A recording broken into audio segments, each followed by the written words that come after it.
Hello everyone, and welcome to This Nintendo Life, episode 287.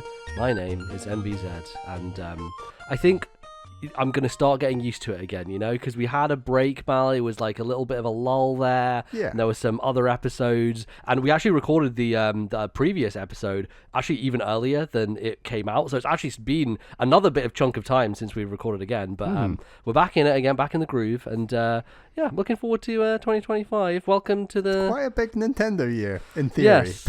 We'll see. But yes, if you are, if I imagine when Switch 2 comes out, we might see some new people popping in and listening to the show. But if you're someone who is new, who's just popped in for the end of the year and interested in Game of the Year stuff, welcome. This is a Nintendo podcast. We do it every couple of weeks. And if you're like, what are they talking about? They've already dropped the trailer for Switch 2. We are currently recording Saturday, January 11th. So Yes. That is why we might be behind the news if something has happened. I think only by a few hours, because this should go up on the 13th, right? So if Nintendo say something on Monday morning, that's the only way we'll be out of date. Other than that, they don't like Mondays. That's not They Nintendo don't. Day. They like Tuesdays, Wednesdays, and Thursdays. Those are their days. They love them. They love them very much, and they're big fans of it.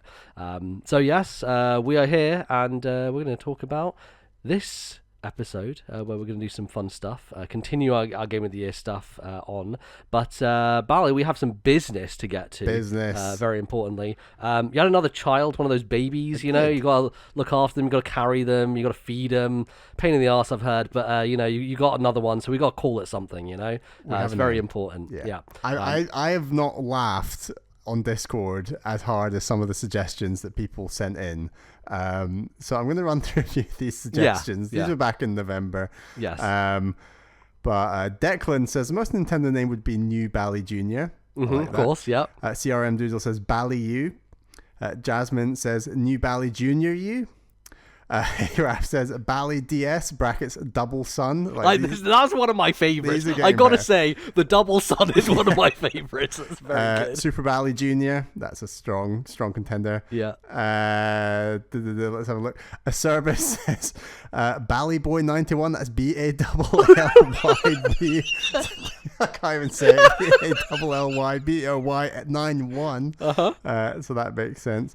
Matraya maybe takes the one that made me bend over laughing the most, which is Bally Junior S, Echoes of an Elusive Age Definitive Edition. Yeah. Solid Bally and Liquid Bally, making you Big Boss Bally. Yeah, no, I like that. Yeah, but then we'd have to kind of retroactively go back to Bally Junior and change him to either solid or liquid. Yes. Which would be good. You just got to have a third sun, Bally, and then it can be solid, liquid, and solidus. You know, those are the most important. Bally Advance, that's quite a fun one. Yeah. And then Bally Junior Math, says Lorgan. Yes. That's a very good idea. I think that's all the names from Discord, but we do have a winner, which wasn't actually on Discord. It wasn't, no, it was in the YouTube comments, which we get nothing in. Usually nobody leaves YouTube comments. Hey, if you're there on YouTube listening to us, just leave us a comment right now, you know, just let us know you exist out there, so it's nice to see. And this one was an early MBZ favorite. Yes, it was. I was a little uncertain, but I even ran it past Caroline, and Caroline was like, that is great, you should go for that. Great. And that name is Bally Chew. So, Bally Chew. If you're a little confused, it covers two areas. First of all, Pikachu, Pokemon. Pichu as well, you know, so you can, and the evolution works because Chew is the end of Pichu, Pikachu, and Raichu, you know? Exactly. So, like, obviously Pokemon's a huge influence on the show, but also Chew sounds a bit like two. So it's like it does. Bally 2. So second Bally, so it rhymes, Bally Junior and Bally Chew. I think it goes well together. So we're going to go with Bally Chew. Also, like, choo-choos, you know, like, it's it can be applied to other stuff. Like, I always think of, like, slimes in Dragon Quest as having like chew energy, you know, like that kind of sound. So definitely, I think it applies widely and broadly. Few bases. So we're going with Bally Chew. Got to get used to it, but we'll get there. I think it's gonna sink in, and before you know it, it'll just be like saying "we." You know, it's just like this feels weird. Yeah, please send us your fan art of Bally Junior and Bally Chew. Bally Junior obviously as a Diddy Kong with like a hat, and Bally Chew as a yellow rat apparently. So that would be great. Yeah. But yeah, shout out to Aaron Hansen 235 on YouTube for that suggestion. Thank you very much, Aaron Hansen. Yeah. Shall I lay out the rest of the show, MZ? Please do. Go ahead, Bally. So for the first segment, we're going to be listing everyone's games of the year that you sent in. You sent us in a bunch of lists, both GOTY, and everything else. We're going to get through all those lists in this first segment. And then for the second segment, we are going to run through our personal 10 games of the year that didn't actually come out this year. So GOTY. Like we said before, we flipped the order because of Bally coming and changing the podcast order. So yeah, this is normally we do this first, but this time we're doing it second. So we'll get to that. And then at the end of the show, MBZ has been doing some maths, and we will officially announce it's going to be a top 10? It's a top 10, yeah. Top 10 games of the year from the TNL community that MBZ weighted all the points, put them in a calculator. It's all very mathematical, very sciencey, and we can cover those at the end of the show. Yeah, it's one of those things that part of my job, well, not anymore, but kind of I used to do more of the comparative analysis stuff with games, and I learned some formulas from that. I'm applying those formulas here, so the maths gets done for me, some magic, so it's very, very nice. So we'll get to that, but let's get into it, Bally. We have a bunch of emails, bunch of write-ins from people, both on Discord and through our email, of people's games of the year, whether they be from the previous year of 2024 or of any other year, as we so like to call it, GOTYTDACOTY, which is what this episode is all about. So in a TNL tradition. Yes, absolutely. So we'll be going through those, and let's kick it off. Bally, do you want to read the first one from Sully? First email says, "Hello, gentlemen. Here's my iconic top 10 list for this year. Congratulations on each of your monumental years, and thank you for always being a fun listen. Number 10, Prince of Persia: The Lost Crown. It truly felt like a privilege to play Ubisoft's first and final Metroidvania. That is tragic. Number 9, Neva, an art game that truly fired on all cylinders. Number 8, Helix 2. Never heard of it. This game may have the coolest aesthetic of anything I have played. Number 7, Mouthwashing. Do not play this game. Number 6, Radiant Silvergun. I'm convinced Treasure developed to this game by asking, what if we gave the ship more guns? Number 5, 999, 9 hours, 9 persons, 9 doors. I know so many fun facts about the Titanic now. Okay. Number 4, Pokemon Legends Arceus. I never thought a Pokemon game would make me feel excited again, and man, was I happy to be wrong. Number 3, Inscription. Scratched my card game itch without the usual caveat of worrying about paying for rent. Oh boy. Number 2, Downwell, actually immaculate. And number 1, Pentiment. Pentiment made me reflect on my life and the people around me in a way that very few other pieces of media have ever come close to. Happy New Year, and I look forward to hearing everyone else's list. Cheers, Sully. Very good. Some obvious favorites in there. I need to look at what Helix 2 is, because I've never heard of that. Apparently it has an amazing aesthetic, so that's great. I'm going to get to Inscription in 2025. So both Inscription and Pentiment, Bally. You got to fucking play Pentiment. This fucking game, let me tell you what, writing like no other. It's fucking fantastic, yeah. And it's also it's on Switch, so hey, it's out there if you want to check it out on a Nintendo console. A Microsoft game on a Nintendo console, you say? In the year 2025, it's all happening. Fun to play on Switch too. That's good. Yeah, absolutely. But yeah, some really good picks there. Apparently we should never play Mouthwashing, Bally. Doesn't sound like it's for us, really. So yeah, I don't think we will play it. So that's good. All right. Next up, we have Wicked Gamer UK Alan, who says, "Hello, Bally and MBZ. Congrats on another great year for the podcast. Congrats on the new addition to the family, Bally, and congrats on the success of Balatro MBZ. Here's to a wicked 2025, full of even more successes and, more importantly, health and happiness for all the TNL community." So we have the top 5 GOTYTDACOTY. At number 5, Days Gone. At number 4, Dino Crisis. Number 3, Castlevania Bloodlines. Number 2, Alan Wake Remastered. And number 1, Final Fantasy VII Remake. So some good stuff there. And then top 5 games of the year. Number 5, Dragon Age the Veilguard. Number 4, Prince of Persia the Lost Crown. Number 3, Astrobot. Number 2, Legend of Zelda Echoes of Wisdom. And then number 1 is Animal Well. And Alan writes, "I never knew I was a thinky boy, and this game hit all the right notes of challenge, puzzle, atmosphere, platforming, hidden secrets, and graphics. Just loved every minute of it. Not a perfect game, but perfect for me. Keep up the great work, and can't wait to get involved in Fancy Critic with the Discord community this year." So fantastic. Thanks, Alan, for those. We did talk about the Thinky Boy and Movie Boy last year, and I think now that Alan has enshrined it in an email, we need to just make it a thing now. So it's a thing going forward. Yeah, definitely. But it has to have boy in it. We're Thinky Boys, we're Movie Boys. So that's very important. Dino Crisis. So I own Dino Crisis 2 on PlayStation 1. Bally. I don't remember if you ever played it with me at any point in time, but it was fucking terrifying. It's like dinosaurs and first-person shooting. It's basically Resident Evil, classic like PlayStation Resident Evil, but with dinosaurs. That's basically what it was. It was from the similar teams at Capcom, I want to say. But yeah, maybe you never saw that horror, and I experienced that myself. Has it ever been remade? Is that coming as a remake? No, it's the one that a lot of people are calling for. You know, with Capcom doing all these like remakes of like, or like bringing franchises back, like Onimusha and Okami and stuff. A lot of people are like, "Where is Dino Crisis?" So, yeah, that might happen eventually. Right. Our next email is from Danko, who says, "Hey guys, here are my games of the year. Number 10, Dragon Quest 3 HD 2D. Number 9, Luigi's Mansion 2 HD. Number 8, Nintendo World Championship. Number 7, Peglin. Number 6, Roller Coaster Tycoon Classic. Number 5, Zelda Echoes of Wisdom. Number 4, Paper Mario The Thousand Year Door. Number 3, Persona 3 Reload. I cried, sad face. Number 2, Balatro. Good job, MBZ. And number 1, Unicorn Overlord. Unicorn Overlord combines beautiful visuals, tactical combat, and an epic narrative. Its seamless fusion of strategy and role-playing elements alongside exceptional art and innovation makes it the standout title of 2024. I've also listed my favorite games that didn't come out this year. You'll notice a theme, I think. Number 10, Tetris DS. Number 9, Mario and Luigi Superstar Saga. Number 8, Yakuza 3. Number 7, Persona 5 Tactica. Number 6, Dave the Diver. Number 5, Rhythm Heaven. Number 4, Yakuza 4. Number 3, Yakuza Kiwami. Number 2, Yakuza 5. Number 1, Yakuza Kiwami 2. With regards, Danko.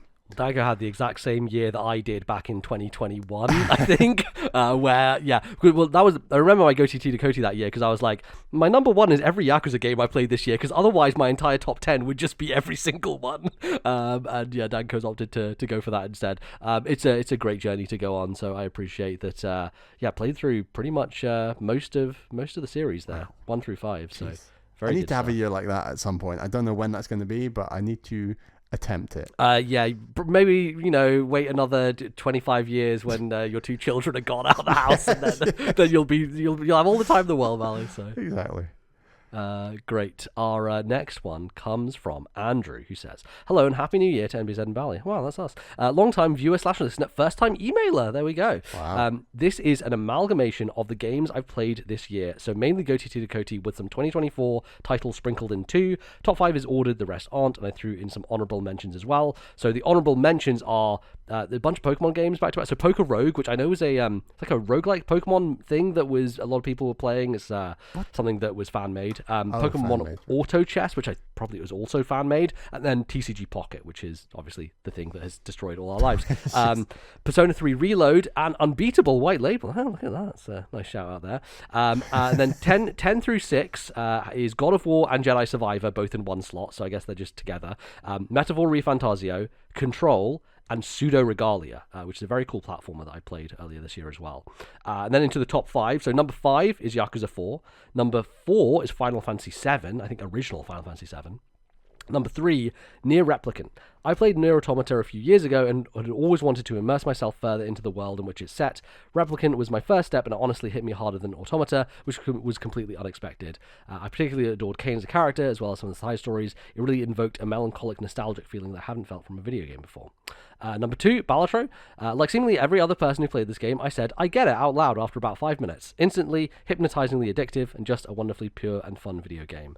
Number 1, Beastie Ball. This game might not actually be the best game of the year, but it was made for me. Growing up, I almost exclusively played Pokemon and then got into volleyball in my teenage uni years. This game ingeniously mashes the two together, throwing in some fun and lighthearted dialogue and story beats and great music. Cannot recommend this game enough for anyone who loves the monster catcher style of RPG. And then later on, after this email came through, Andrew panically wrote through again, was like, I somehow forgot Prince of Persia Lost Crown. One of the Metroidvanias I played this year, has incredible feel and a satisfying, smooth game. I'll probably slot that in at 3 or 4. Looking forward to another big year for the podcast. Beastie Ball, that's an interesting pick that I have not heard much about. Not many people have talked about it. I believe it's actually in early access, weirdly. Okay. But this is their follow-up from Greg Lomanov, who made Chicory. And I believe that Lena Raine did the soundtrack for Beastie Ball as well. So that's where the good music comes from. But I love that detail of being really into Pokemon and really into volleyball, and this game just like laser targeting your interest. Like, that is very cool. That's very good. Is this an unbeatable demo or something? Am I missing White out? Label, yes, yeah. Yeah, everyone can go out there and play White Label. It's on Steam and check out, Steam? unbeatable. And then wishlist the full game on Steam, of course. Of course. You know, shout outs. very important. Yeah. Our next email is from Albert, who says, Dear Bally and MBZ, congratulations for another excellent year of podcasting, a second child for Bally and MBZ's mini sweep at the TGAs. The fact that you continue making time in your busy adult lives to create this favourite show of ours warms my little heart. Thank you very much, Albert. On to the cold hard facts. My top 10 games of the year that didn't actually come out this year, 2024, are... Number 10, Yakuza 0. Number 9, The Talos Principle. Number 8, Wario Land Super Mario Land 3. Hate that name. Number 7, Astro's Playroom. Number 6, Dragon Quest 11S Echoes of an Elusive Age Definitive Edition. Number 5, Chrono Trigger. Number 4, The Legend of Zelda A Link to the Past. Number 3, Donkey Kong 94. Number 2, Rhythm Paradise. And number 1, Spelunky. Wow. Potential Japanese bidet details aside, I'm excited to accompany you on your podcasting journey into the first year of the Nintendo Switch Up system. Keep doing what you're doing, Albert from Austria. But I live in the UK, so please just organize a meetup. Okay, thanks. That's a good shout, Albert. We'd love to do that at some point, we yeah. need to do a UK meetup. And yes, I think MEZ's bidet chat. I was in a car with Caroline driving across Ireland at the time, and that was... some good listening for sure. If you have no idea what we're talking about, hey, become a patron and you can go listen to my Japan travel log, where you'll find out exactly what that is referencing. So God, on top of all this other stuff we've been doing this year, you have gone to Japan. I went to Japan. Well, I completely forgot about that. Yeah, that was bad. I want to have a quieter 2025. Yeah, I think so. But yeah, some really good picks on there. I had just started playing Spelunky for the first time. Really? I bought it in the Steam sale. I know Patrick Klepik is a huge fan of that and has kind of shouted its praises for years. It's steep learning curve, or does it have it sucks in you, or a bit of both? It feels like a little steep, but I feel like I'm okay at the moment. I'm only like maybe an hour into it total. I played like a couple of runs or so, but yeah, it's my before bed game at the moment. So I'll be digging into it more. Nice stress-free before bed. Game, yeah. I don't know. I feel like roguelikes have somehow fitted into my life in that way, where it's like before I go to bed I have an hour. I've actually been reading more, so I haven't played Spelunky in a while because the fifth Brandon Sanderson book in the Stormlight Archive came out, Wind and Truth, and that's 1,300 pages long. So I'm about halfway through at the 650 page mark, so that will be my life for a bit longer, but then I will get back to Spelunky and that will be my bed game. So yeah. All right, our next one is from Acerbis, and Acerbis writes, here is the GOTY. So from number 5, Civ Idol, which I'm assuming is like an idol game based on Civilization. Number 4, Astrobot. Number 3, Neva. Number 2, Mini Shoot Adventures. Number 1, Balatro. I play every single day. I've beaten Gold Stake on every deck, and I'm working on getting the Gold Sticker on every Joker. Once that is done, I will probably uninstall it from my phone so I can have my life back. I'm sorry, buddy, that I did this to you, but this is the way it is. GOTYTDACOTY. So here we go. Number 5, The Secret of Monkey Island and Monkey Island 2, LeChuck's Revenge. Number 4, The Case of the Golden Idol. Oh, look at this representation. Wow. Number 3, The Talos Principle 2. Number 2, Final Fantasy 16. And number 1, Against the Storm. While most games get harder as you progress, the city builder genre is a peculiar case in that if you're playing well enough, they get easier as you build up, sometimes even getting to a point where the game is playing itself. Because of this phenomena, the best part of a city builder is the beginning of a new settlement when all your decisions are most impactful. Against the Storm is a roguelike city builder. It's all just the best part of a city builder. It's also incredibly cozy as you're building settlements for woodland creatures to help them fight against the titular storm. I started playing this game in January and have put almost 200 hours into it throughout the year. In many ways, it has defined my year. Against the Storm is my 2024 GOTYTDACOTY. It's also my new favorite game of all time. Wow, that's some big fucking praise. So Against the Storm's interesting. I wanted to sign this game back in the day. I was very interested in it because, like he says, it's a roguelike city builder, which is very popular for both of those genres. And so I was looking at this game quite a bit. I never really played much of it, but I was reaching out to the team, and it has gone on to do extremely well for itself and clearly is very good, serving by the fact that it's now Acerbis' favorite game of all time. So, yeah, city builders battle. It's not our genre, it's not our genre space, but it's something I want to get into. I don't know how to get into it because I would need like mouse keyboard, but I don't know. It's one day I'll try it for sure. One day we'll become a PC also sicko fully. Also, Mini Shoot Adventures. That game is not getting shouted out enough at the end of the year. But yeah. Absolutely. Okay, our next email is from McGill, who says, I'm cheating loads from my GOTYTDACOTY list by including multiple collections in the one spot. Number 10, Donkey Kong Country. Number 9, Banjo-Kazooie. Number 8, Mario and Luigi Dream Team Bros. Number 7, Mega Man Legacy Collection, Mega Mans 1 through 6. Number 6, Luigi's Mansion 3. Number 5, Triangle Strategy. Number 4, Portal Companion Collection. Number 3, Phoenix Rice Ace Attorney Trilogy. Did you just say Phoenix Rice? Phoenix Rice tastes right. Say so. We have a Phoenix Rice emoji in the Discord, so right. Check the tape. I think I said Phoenix Wright. Phoenix Wright Ace Attorney Trilogy. I can't tell you the last time a game made me physically laugh as much as this. The character and writing are phenomenal. Number 2, Metal Gear Solid Anniversary Collection. Metal Gear fucking rules. First time playing through the series, finished 1 and 2, started on 3, had a blast with all of them. The plots are excellent, even if I'm pretty bad at actually being stealthy. Number 1, Tunic. Wow, what a game. I devoured this. I couldn't stop playing. I was obsessed with unraveling the puzzle. A terrific success of a game that was incredibly satisfying to complete. Yeah, worthy number 1 there. Tunic is, yeah. That game also, I don't think it's been talked about enough since it came out, but yeah. No, I feel like with Animal Well coming out this year, there's more people being like, you should also play Tunic. That's also one of those, you know? Yes. So. It's the more accessible, I would argue, of the two, if you want to go deep on secrets, I think. For sure, Plus, I think, I don't know, I think Tunic does the Zelda thing better than Animal Well does a traditional Metroidvania thing. Agreed. Like, if you like other Metroidvanias, Animal Well doesn't fit in as much as if you like other Zelda games, for example. Yeah, and also if you don't like the Dark Souls-y style combat, you can also just turn it off and make it easy for yourself. Exactly. So yeah, very, very accessible, which is nice. Our next list comes from ParryFan78, 74, apologies, who says, GOTYTDACOTY. Number 5, Curse Crackers For Whom the Bell Tolls. Number 4, Wild Hearts. Number 3, Hi-Fi Rush. Number 2, Ape Escape Series. Hot take, Team Asobi's next game should be Ape Escape.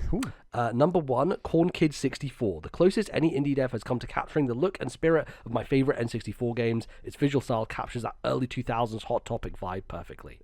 And then Nintendo Games of the Year. Number 5, Zelda Echoes of Wisdom. Number 4, Euphoria 2. Number 3, Little Kitty Big City. Its more explorative gameplay style made this more enjoyable than Stray. Number 2, Penny's Big Breakaway. I feel most people forgot about this early release movement 3D platformer. And number 1, Prince of Persia, The Lost Crown. I love this game so much I bought it twice. Its movement, the free-flowing combat, and its challenging platforming are chef's kiss. Truly a game that shows how Metroidvanias encapsulate some of the best game design ideas out there. Very good. I would really like to get to Penny's Big Breakaway. I think that could be fun. Yeah, for sure. Mania team. Corn Kid 64 is a game that my colleague Patrick at work keeps telling me about, and he's like, he loves these classic N64 style platformers. So seems like it's got some good stuff behind it. So that's great to see.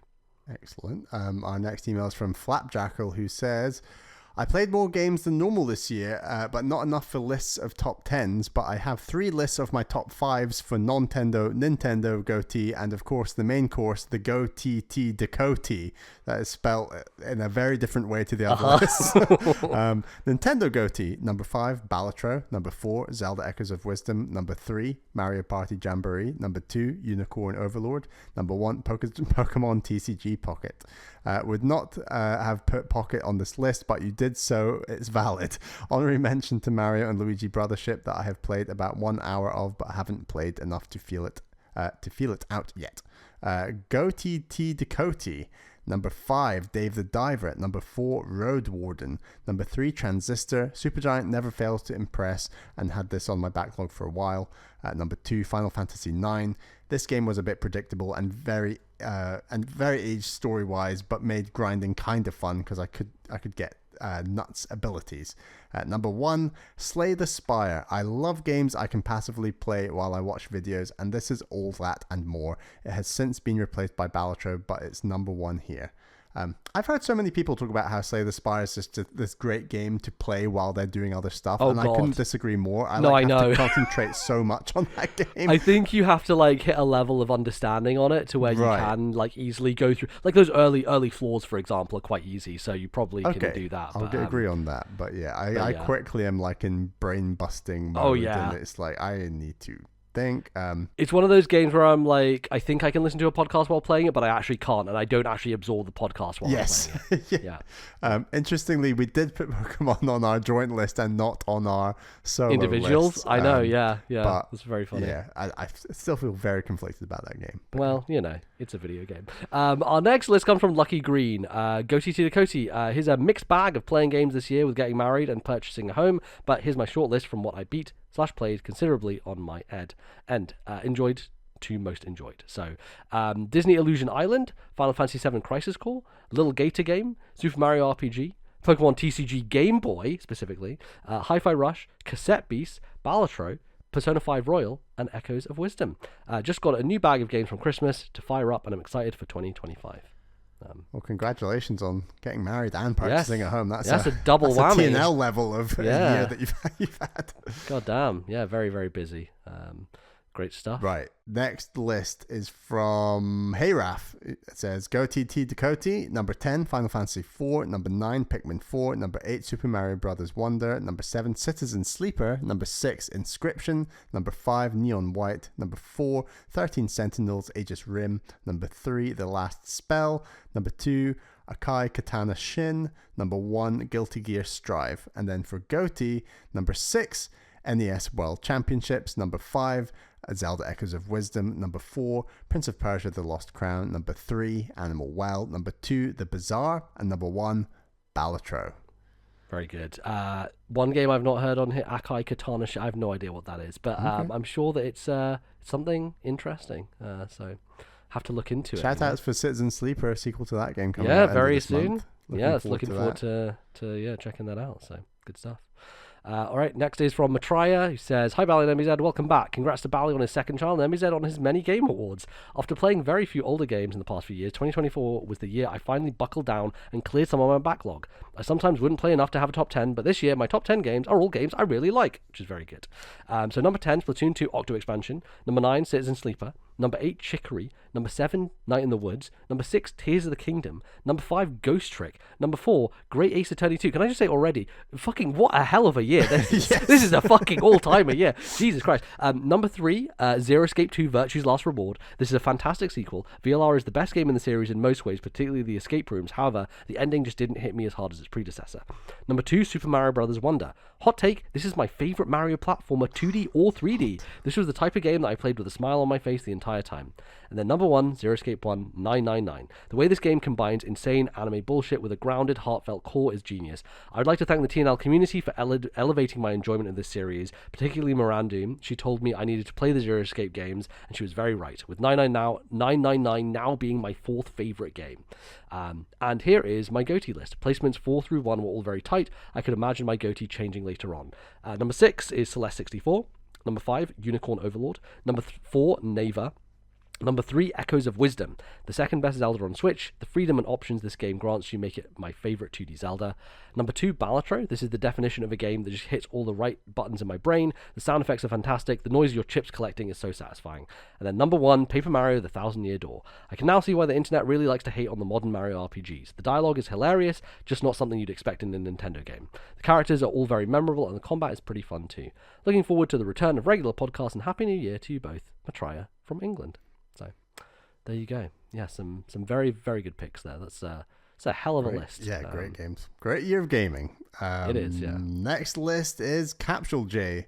Dear Bally and MBZ, in 2024, I beat 40 games with release dates from 1987 to present. Love that extra detail. Among the 30 of these released in prior years, here are the top 10 GOTYTDACOTY. Love that. Another funny spelling that I'm laughing at for all audio listeners. Yeah, none of these jokes work in a podcast setting, unfortunately. Yes. But just know that people are spelling this acronym in very fun ways. Number 10, Final Fantasy VII Crisis Core. Number 9, Save Me, Mr. Taco. Number 8, Unmetal. Number 7, Star Wars Jedi Survivor. Number 6, Wallachia Reign of Dracula. Number 5, Resident Evil 4 Remake. Number 4, Alice Madness Returns. Number 3, Star Wars TIE Fighter. The learning curve is steep in this 1994 Star Wars flight sim, but it's totally worth it. Number 2, Prodigal. Color Grave may have beaten Nintendo in making the best Game Boy Color Zelda game. Number 1, Lies of P. This was the first game I beat this year, and I still think about it. MBZ, you can jump straight from Elden Ring to Lies of P without playing Dark Souls, trust me. With only 2024 games beaten this year, all I had to do was rank these. No painful cuts required. GOTY 2024, here we go. Number 10, Monkey Ball Banana Rumble. Number 9, Signy All Guns Blazing.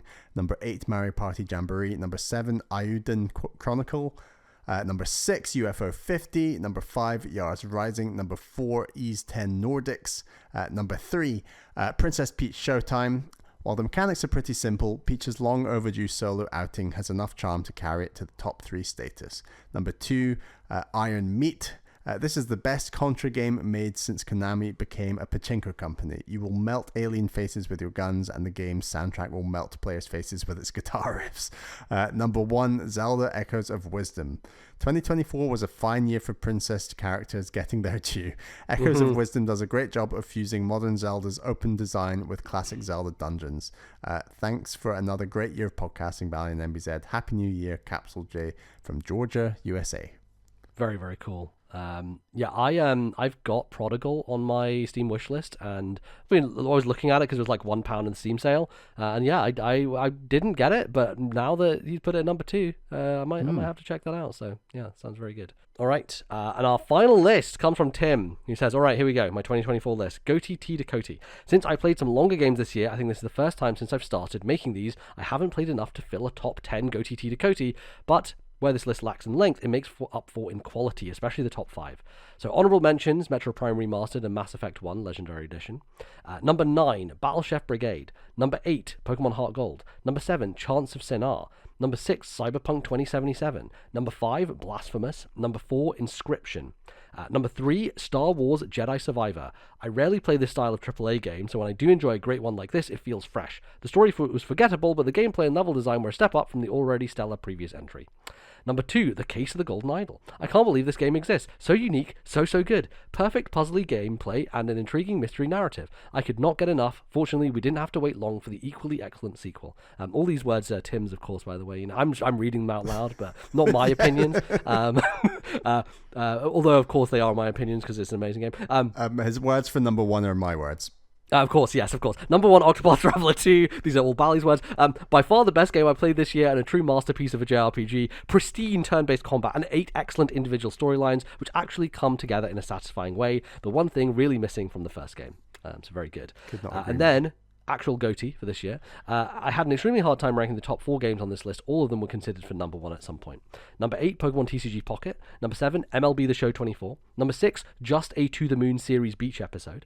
Number 5, Animal Well. Number 4, Unicorn Overlord. Number 3, Balatro. I don't have much to add to the well-deserved praise this game has already received. Play cards, make numbers go up, video game good. Number 2, Rise of the Golden Idol. Can't believe Color Grey made Lightning Strike twice in such a short time. Case felt like a once-in-a-lifetime game, and yet Rise somehow manages to replicate the intrigue and intricacy of its predecessor in a totally new setting. And then number 1, Prince of Persia, The Lost Crown. I haven't quite finished this game yet, so it was tough to rank, but ultimately, I feel I've seen plenty enough to crown it my GOTY. A perfectly blended Metroidvania excelling in all the core elements that make the genre great. Progression, movement, exploration, and combat, all wrapped into an exceptional package. Wow. Yeah, very good. Thanks so much, Tim. Strong list. Yeah, and it's 3 PlayStation games. A lot of PlayStation games. You know, I'm not saying there's a bias in our audience or anything, you know, but yes.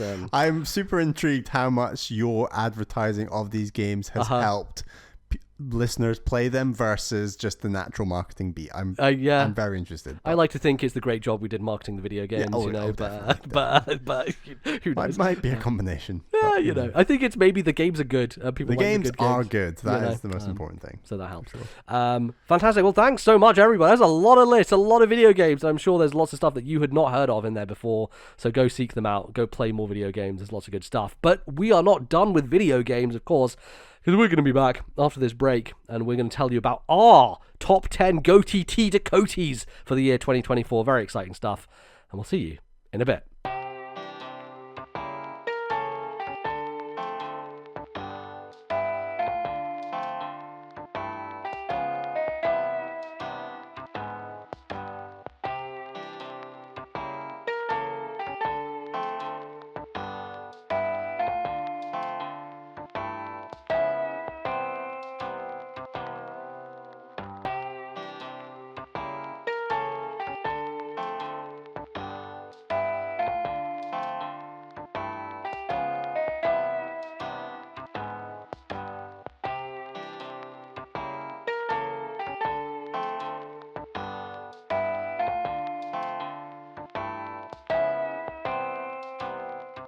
All right, everybody, welcome back to the second half of today's show.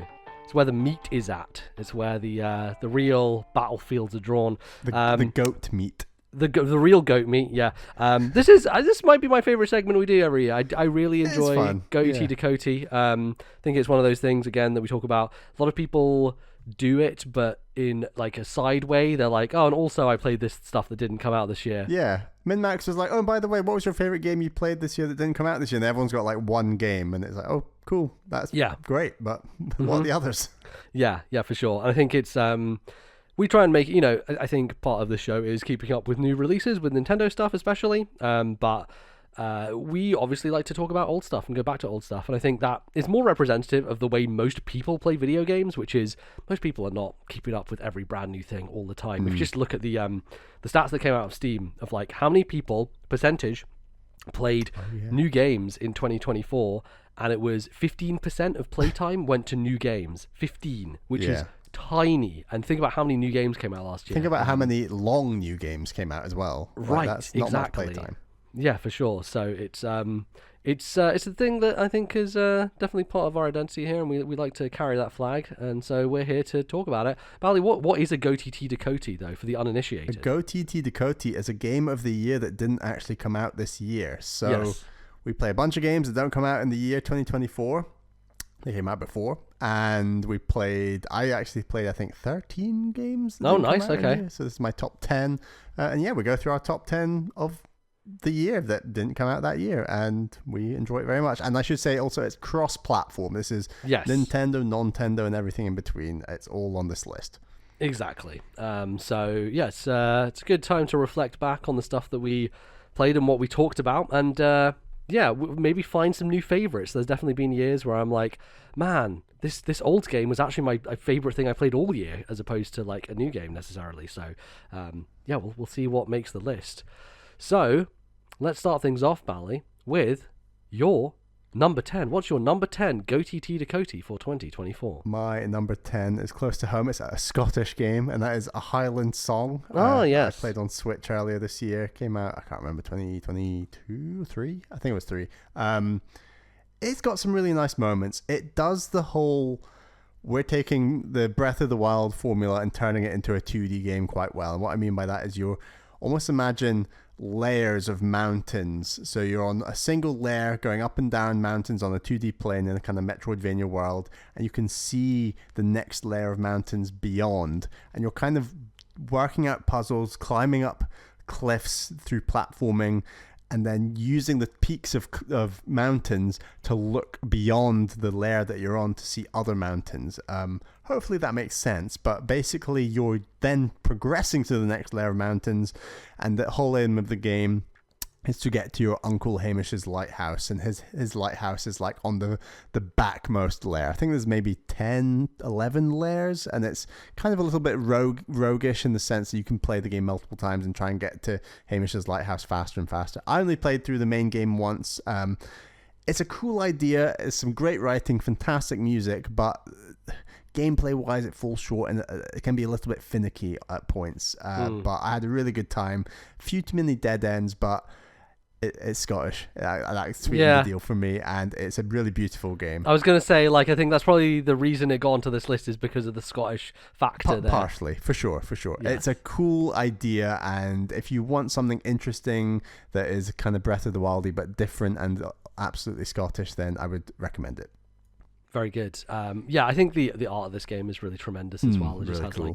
Very beautiful style. Has the music kind of have a bit of Scottish vibe to it as well? Is there any bagpipes going on? Oh, definitely. Yeah, it's proper Scottish Ceilidh music, Ceilidh band. That's great. Rock music. Very good. Very I'm nice. impressed. Awesome. My number 10. It's a game that we play together, Bally. It's Contra and Super Contra. I'm kind of putting them both in one. So we had. I went up to Edinburgh, and we did a little bit of gaming as we could fit as much in as we possibly could, we decided to play Contra together, the NES Contra, which I know you were not as big a fan of, generally speaking. I think when we played a brief 5 minutes of the Super Nintendo Contra after, just to see what the difference was, I was kind of shocked at how Yeah. much there was Stunned. a step up. Yes. But I still had a good, like, multiplayer Contra is still a good time regardless. It was just a bit more finicky in my view than the SNES one to a large degree. For sure, yeah. And it's I think the experience like really tells you like how, as kids, like in the 80s, people buying Contra, they wouldn't have had to buy anything for like 3 months because it was so fucking hard that you would just do it again and again and again and again. You must have gone mad at the time. Like, Oh my goodness, wow. yeah. I honestly don't like kids in that period of time who finished Contra without the Konami code. Honestly, I salute you because They're frankly, just built different. they're just built You different. see kids these days, they've got an attention span of like 5 seconds, and then you see kids in the old days, they're beating Contra. Like, it's just mad. I think one of the issues was that we couldn't figure out how to get the Konami code to work, so we couldn't do the 30 lives thing. I think if we had that, I think we might have been able to get through it more easily because There was a surprising amount of like platforming and stuff. Yes. It was just eviscerating lives. finicky platforming for Yes. sure. Of like the one I remember the most is the fire bars where you're just like jumping. Like, Bally, you go first. And I did this flip over the gap in the fire, and then You have to be so precise of like, especially in co-op, right? Precise of like where your partner jumps next and like making sure they don't load in another section because it will load an enemy who will start fucking you up, you know? So many enemies just turn up right behind you before you can even see them on the screen. They've done damage. It's awful. Yeah. It's a pain. So I actually, on my way back to London on the plane, actually as I was waiting for the plane to go back, I booted it up again and I played it all the way through with the Konami code, which basically what it does is it gives you 30 lives, but not in the way you think. When you think 30 lives, you think 30 restarts. That's not what it does. You have literally 30 lives, which means if you die, you get 30 tries per level, basically, or per life, basically. Per game over. So you have a lot to chew through, and it made it so much easier just like making it through those levels and being like, I died like 7 times, but it's fine. I still have a bunch of lives left, you know? Like, that's the kind of like forgivingness that you need with a game like this. So I had a really good time just playing through it. And then I was like, I'll just check out Super C. And I played and beat Super C on the plane as well. So they're very short games. If you have that code and you're able to go through it with it, it makes it a lot easier and a lot smoother. And yeah, I think they're both really solid, like side-scrolling action games. I had a huge amount of fun playing them both in co-op and single player, and I think single player is probably easier just because you don't have, you know, the co-op kind of chaos that can come, which I think makes it more fun, but also much harder, generally speaking, because you then have to communicate and be like, oh no, you jump when I jump, and it's all about kind of staying in sync, which can be tricky. But you know, I do like these co-op experiences, and I just I want more of those, and obviously ones that are online, which would be really nice because these are both from the collection, the Contra collection that got released a few years ago on Switch, and there was no online included with those, which is a real shame because otherwise I probably would have got you to play these with me much sooner. Yeah. Look, we got Split Fiction in March. Like, what we more do, could you yes. want? Like, that's going to be fantastic. And yeah, we've been building a bit of a list of potential co-op games later down the line that we're going to play. So we'll get there. Yeah, we'll play some fun stuff. But yeah, it's my number 10, Contra and Super C both together in one.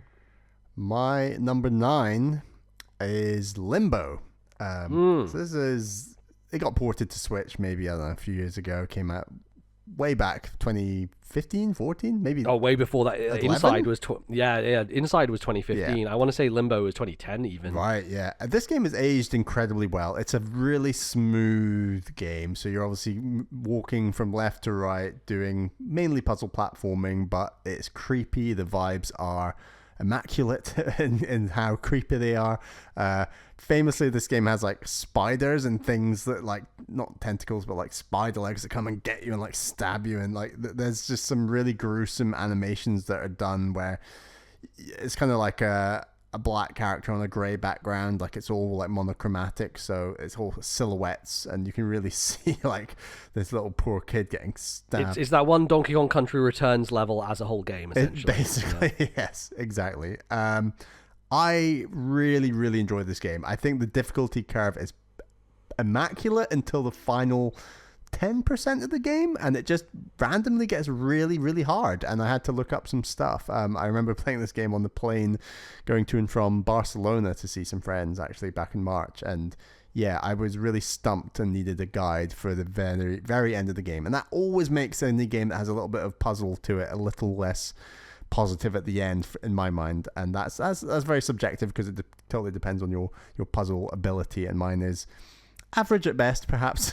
But yeah, I think this is a really, really good game, and it's interesting playing kind of the game before Inside and seeing how Inside steps up. Yeah, doing it in the opposite order is super fascinating to me because Yes. I think most people would have gone from Limbo to Inside, but yeah, going backwards, I think. True. I mean, I was surprised. That's why I was surprised how well it aged. It genuinely has aged very well, and I would recommend it to anyone who enjoys Inside or games like that. This is good, and I would say the ending is not quite as weird as Inside, and Sure, yeah. that's a thumbs up in my book. So yeah,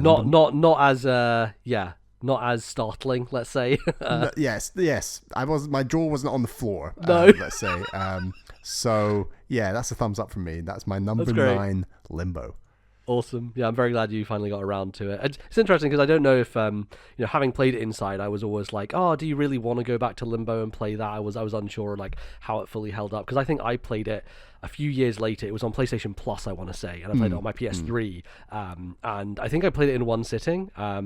And there's definitely like segments at the end which kind of like you say, they get a little bit complicated and like hard to navigate, and there's like some upside down stuff that I was just like I couldn't figure out. And so I would say like the smoothness of the design, definitely you can see it in Inside how smooth it got, and then you can see obviously I think there's a few puzzles that are more multi-screen but at the end of Limbo, whereas I want to say Inside the puzzles feel a lot more dense, like more contained, like the backtracking is much more slight than Limbo. Not that there's much backtracking. If we're talking about like a smoothness curve, it goes from Limbo to Inside to Cocoon, and Cocoon is just like the smoothest fucking thing you've ever seen in your life. I think Cocoon is above and beyond the smoothness of the other two personally, but it might be one of, I think if we're talking about smoothest games of all time, Legend of Zelda: Link Between Worlds and Cocoon, those are maybe my top 2 for smoothest games.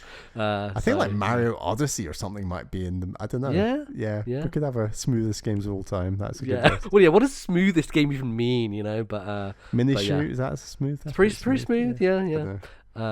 Anyway, like butter, that's it. Yes. Lovely. Number 9 for Bally is Limbo. Number 9 for me is another game I played with you, Bally. Look at this. The Legend of Zelda 4 Swords that we played alongside friends of the show, Matt Lorigan and Acerbis. That was a great time that I really enjoyed. And, did I enjoy the game as much as I enjoyed playing with people? Maybe not, but I really did enjoy the game. I think it had that tension to it. Especially, I just think about the last boss fight, where like, oh my god.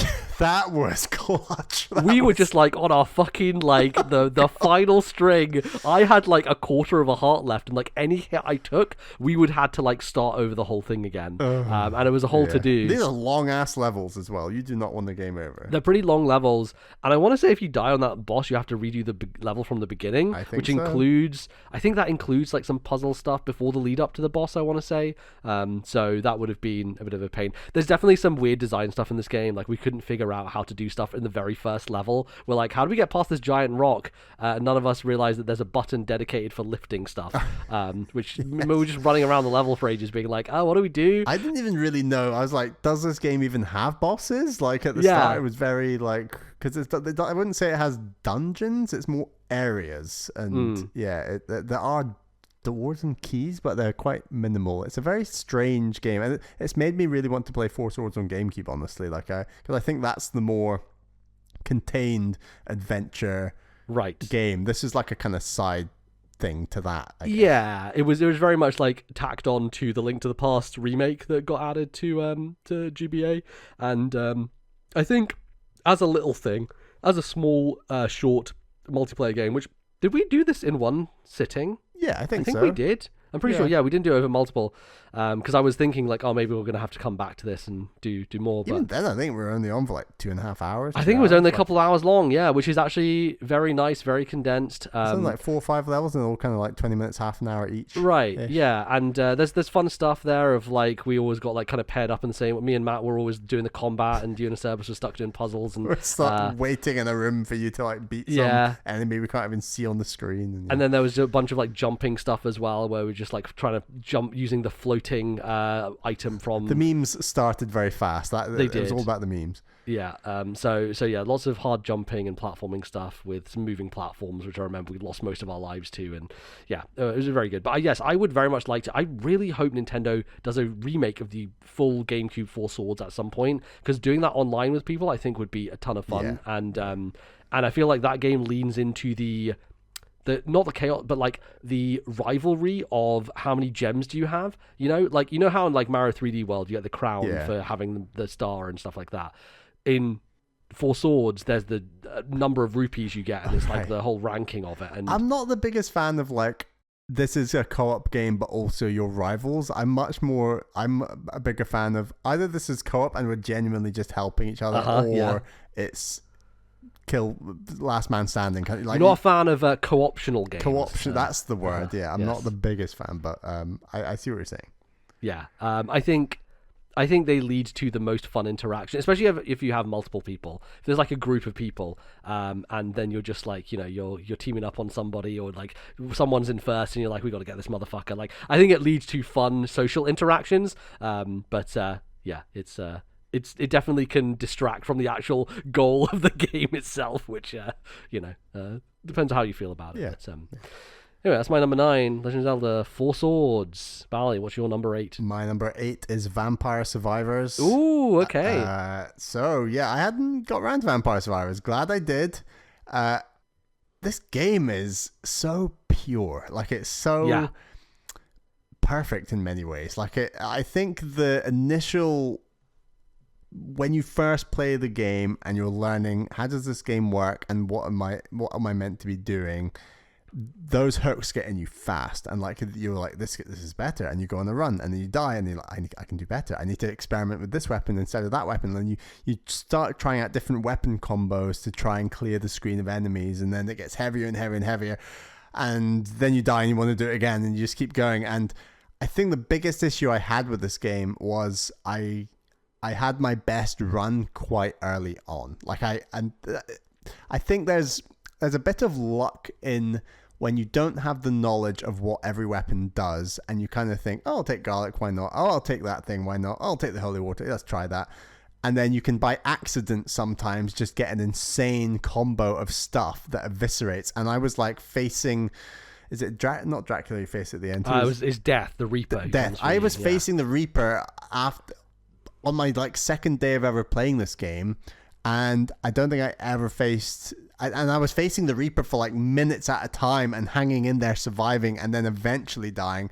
That's and mad. Every other time when I got to the Reaper, I was killed instantly. So I had that really great run early on, and I feel like I just never quite got there. And I think that led to my biggest criticism of this game, is that it's because the aims of each level don't feel very finite. Like, there's things you can collect that are totally optional, and then ultimately, if you look up how to beat the Grim Reaper, it's incredibly like you have to jump through so many hoops, and it's very specific setup. Very specific, and that really specific setup and how to beat the game feels like the antithesis of what the initial game feels like, which is I'm just in this game collecting power-ups, defeating enemies, and this is fun, and I'm learning. And I wanted the end game to be an extension of that feeling at the start, and it just totally isn't. And that's not to take anything away from the start of this game and those first like 5, 6, 7 hours I had with this game. Awesome, absolutely loved it. I always need more structure in my games, and roguelikes and these, like, that's why Hades is one of my favorite roguelikes. It's perfectly structured in terms, because it's got a story and you can roll credits. It's got a story and you can roll credits, but beyond that, it's structured along the way, and I need my run-based games to have a little more structure than Vampire Survivors ended up having. It does have the structure. It just, to get to that structure, it's far too finicky and too many hoops. But I think it also depends on like how you approach. Like, I never cared about beating the Reaper. I just kept going to unlock stuff and to kind of there is like a meta progression thing where you can put points into stuff and be like, get a revival and stuff like that, right? So you get more characters, and there's more more characters and more areas. And I was like, okay, I basically basically just stopped when I felt done, when I felt like I've unlocked a lot of stuff, and I'm, Yeah. you know, And so I'm did kind I, of, basically. yeah, I got to a point where I'm like, I feel like I'm not finding anything new in terms of combos, and I'm kind of just doing runs that feel samey, and that's when I was like, okay, cool, I played 20 hours, and then I'm going to kind of bounce from this now, which is kind of how I treated it, as opposed to being, you know, like, oh, I've got to finish it, get to the actual credits and stuff like that. Yeah. I mean, I wasn't like, I have to beat this. It was just, I'm now like, I don't know, 8-9 hours in. Let's find out how to beat this. Can I beat this? Right, That could be a fun endpoint, and I didn't get that endpoint, but I still had a good 10 hours or so. Yeah. And that was, and then I walked away, and it was really cool. Like, it's a really cool idea for a game, and something I could imagine showing to like Bally Jr., Bally Chew. It's a great game for kids, honestly. Like the kids that I've shown this game to, like, immediately understand it, immediately get on board, and are immediately like hooked by it as well. That's cool. Yeah. So I think it's it's a very good entry point game. Yeah. So that's my number 8, Vampire Survivors. Very nice. My number 8 is a little game called Little Gator Game, which I definitely recommend, and I think Bally is a good game for you to play at some point. I would say this is a hike-like. Short Hike is a game that I know, Bally, you're a big fan of. Yes. It kind of takes a little bit of Zelda Breath of the Wild and infuses it into kind of isometric perspective with a mini open world. And Little Gator Game is basically that. Like, it very much has Zelda Breath of the Wild mechanics of climbing with stamina, of jumping off with a sailcloth that is basically a glider, and you're exploring this little island. It's more narrative driven, I would say, than a Short Hike is, in the sense that you're this character, this young kid, and your sister, you used to play with you all the time, and now she's older and she's off at, school doing stuff, and basically she's sitting there doing work, and you're like, come play with me, do stuff, we're gonna have fun, and she's just ignoring you. And so the whole game is basically you going to this island, trying to make like this fun playground that you can basically say, oh, you can come and play because this is a good thing for us to do. So it kind of has that story running through it, but I would say it has a little bit more kind of moment-to-moment game feel about it, which is like you have this stick and you can use this stick to hit things, and so there are like fake enemies that are made out of paper essentially, and so you're like hitting those as you go along. There's no actual combat, but like the feeling of running along and hitting something, interacting with something, is very nice in this game. You're basically collecting these paper shreds, and you use those paper shreds to like buy new outfits and hats and stuff like that. So it's got a little bit of that, a little bit of customization stuff, but yeah, it's just a very light exploration-focused game where you are trying to, get to places so you can increase your stamina, so you can climb higher mountains. It doesn't have quite as much of that as a Short Hike. There's definitely, I kind of like got 2 rings, and then I wasn't able to get another one. But like to get one of those rings, I actually had to go to the highest point in the map. So it felt a little antithetical in that usually you would get those stamina rings so you could go to the highest point, but in fact, you had to go to the highest point to get another stamina ring, by which point you're like, well, I've already gone to the highest point. Now I have more stamina, but like, is that going to help me at all? So some of the design I felt was a little bit off in that way, but it's very kind of side quest driven. Like there's lots of kids on this island, and they're all kind of helping you out and like playing games with you, and everyone's pretending to be somebody, and so you're doing kind of side quests as you go along for all these individual characters. And yeah, I played this at the start of 2024. It was one of my January like kick the year off with a short little game type of experience, and it's very, very good for that. I strongly recommend people checking this out. I think it's got some great vibes, looks amazing, runs really well, I think on both Switch and Steam Deck. So yeah, good handheld game for a cozy winter. It's on my list, but yes. I probably won't play it in winter, but yeah, I will be playing it soon. Nice, very good. Right, my number 7 is SteamWorld Heist. I saw this game on sale for about 99p or something. I was like, I've never played this. One of the few SteamWorld games I hadn't played at the time, and picked it up on Switch. Absolutely loved it, and Thunderful must have been laughing because they probably put that game on sale with the intention that SteamWorld Heist 2 is coming out later in the year, and for anyone who's not played SteamWorld Heist, they might play it and like it and then buy SteamWorld Heist 2, which is exactly what I did, and I really thoroughly enjoyed both games. The first game is very space-based, 2D tactical turn-based shooter, really nice progression, very satisfying strategy. I think what's satisfying especially about it is that it combines the skill of knowing where to put your units, but then it's got some action skill in there where you can actually aim the guns and try and aim based on your eyesight, not just based on, my number is bigger than yours, I win. Which I think is I don't think there's many strategy games that have the ability to mix those two things. I mean, it's very Worms Armageddon in that sense, I guess, where you're kind of aiming a grenade that might not have an arc and of where that grenade is going to land. So stuff like that where you're actually aiming feels very satisfying when you absolutely nail it, get a headshot, and these kinds of things. And yeah, it's just a very strong 2D tactical shooter, and I would highly recommend it. I think the second game is much longer, but probably stronger overall. I'm much more into the sea setting more than space. I've never been the biggest space guy, but it's a very, very good game, and I think it came out way back in 2016. So yeah, I played it. I want to say on 3DS was where it came out first. Yeah, came out on 3DS and Wii U, so it was way back then, and I would highly recommend it. It's a really cool game. There's some very strong writing in there. I think the characters are great, and the story's okay. And the difficulty curve, I think, is kind of perfect. Maybe even stronger than the second game. Actually, I think that difficulty curve got a little harsh at the end. I think this one's a little bit better. Yeah, no, it's I remember playing it and enjoying it at the time. It definitely was unique, I think, and I still think it feels pretty unique amongst strategy games. Like I would say Codename Steam is like a 3D version of what SteamWorld Heist is, basically. But yeah, there's not much out there that you can compare it to, and I like that about it. I think it's like we've kind of talked about before, these games tend to be like, here's introducing you to this genre, but we're going to put a little bit of a twist on it, right? And like not make it exactly what that is, which I think is a nice way of introducing people to different types of games. So that's great. All right, my number 7, Bally, is a game I imagine will be higher on your list, but it's number 7 for me. It's Dave the Diver, a video game that I enjoyed a lot. I would say I enjoyed it in its first half quite a bit more than in its second, but overall had a really good time with it.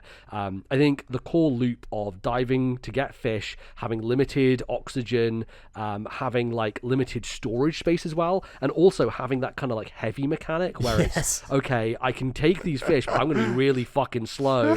The greed sets in of like, oh man, I kill that shark. That push your luck mechanic is very strong. Yeah, and I'm like, oh my god, but I'm close enough to like an extraction point, so I'm going to kill that shark, and then I'm going to spend 3 minutes slowly getting over to this area so I can haul my way up to the top, and then go to the restaurant and be like, oh, here's some fucking like shark head dish that's going to give me a bunch of money. I think that stuff is really strong, and that first 10 hours of like going down, getting deeper, getting more rare fish, getting stuff that's going to give you even more money, and you feed that money into your upgrades and increasing the depth you can go down, like that core loop is really strong. And unfortunately, I think you get to the midway point and it just kind of falls apart for me in terms of that doesn't really matter anymore. Now we're just going to do more linear sections that are puzzle focused, stealth focused for one of them. They start opening up stuff like here's a farm of other stuff you can do, and like here's a fish farm and real farm and a fish farm. Yeah, there's a lot of extraneous stuff that gets added on, and it kind of loses its way as that core strong, like Stardew-esque loop, right? That's what I would compare it to, that first half. And I think because I was mainly there for that, it took me a while to finish this game because I wasn't that into the back half of it. And I think that's probably why it doesn't end up higher on this list. Because if it had carried that momentum all the way through, I think it would have ended up even higher on here, and I would have put it even more so, because I think it's really well done. And just like, just the simple act of the way that the aiming works, you have to position yourself because you can't aim in a full 360-degree angle. You have like limited angle for aiming your thing, and also you get different like variety or a different quality of meat based on if you use your gun to kill them versus using your spear. And I like that kind of back and forth of like, am I feeling ballsy enough to just use this and slowly chip away, and then I'll get a higher quality grade of meat from this fish that I'm killing. And yeah, the kind of like the balance of your oxygen also being your health. So like if you run out of oxygen, basically when enemies attack you, you lose oxygen instead of losing health, which I think is just such a smart way of creating that like risk reward danger element to it. But yeah, I think also one of the things about this game that is fucking wild is the cutscenes, like the anime style cutscenes that happen with the insane pixel art is just some of the best stuff I've ever seen. Like it's really the weapons guy with his like anime figures and like all this when he's making guns for you, that stuff is crazy. Then is it Bancho, I think, is the chef, right? Yeah. All of his stuff, because he's got multiple different like cooking cutscenes that are all like immaculately animated, just like it feels it. Obviously there's the whole like, is it an indie game debate, but like you can feel the budget in those cutscenes specifically. That's where you're like, oh, a bigger team than regular worked on this, because holy shit, the fidelity here is insane. The amount of work on these pixel art animations is outstanding. So yeah, that stuff was excellent, and yeah, very much enjoyed it. But yes, finished Dave the Diver and enjoyed most of it, I will say. So there you go. That's why it's number 7 on my list. No, I might talk about it later. Yeah, it might come up on Bally's list at some point, so we'll see. My number 6 is Mario Golf on the Game Boy Color. Oh wow, okay. And I think one thing that people should do in general, gamers, is when you feel really nostalgic about a game, go back and play that game, because I think there's a bunch of games, I can't think of any off the top of my head, that you go back to and then you're like, this is not aged quite as well as I'd hoped, and I'm just going to live on the nostalgia, and that's fine for me. Mario Golf is not that game. Mario Golf is a game I was wondering, does this game hold up? Will I have fun with it? It's a really good like golf game, even though it was one of the first, I guess, after NES Open and that kind of thing. It's really good. Mechanically, rendering I said this at the time when I played it, like rendering like a 3D golf course in 2D where there are no 3D models. Like this is obviously just like everything is rendered by pixels, etc. Like it's an incredibly impressive game, and it really does hold up. And I have played a decent amount of golf in my time. I enjoy watching golf. Like I know a lot about like clubs and shots and how to play shots and this kind of thing. And it really marries up perfectly. Like people who are into golf really got behind the mechanics of this game. And I feel like the knowledge put in here where you can use an iron and you can, if you want, you don't have to loft it up really high because the wind's too high. You can get a 7-iron out and do a much lower shot and let the ball run because it's too windy. And you can do that. And like to be able to do that in a golf game that is rendered by pixels, it really is impressive. And if you this is now going back on some of my other favorite games of all time. If you think of a game like Golf Story, the golf mechanics are very good. I think the golf mechanics in Mario Golf on Game Boy Color are stronger because there's just more care that's been put into how clubs are specifically represented on different, and when the ball is resting on different surfaces in a way that Golf Story's forte, I think, is like its story, its characters, the zaniness of it. The mechanics are pretty good, but the mechanics of Mario Golf are really, really impeccable, and I was so impressed. And when I played this game as a kid, I never like got to the final course, for example.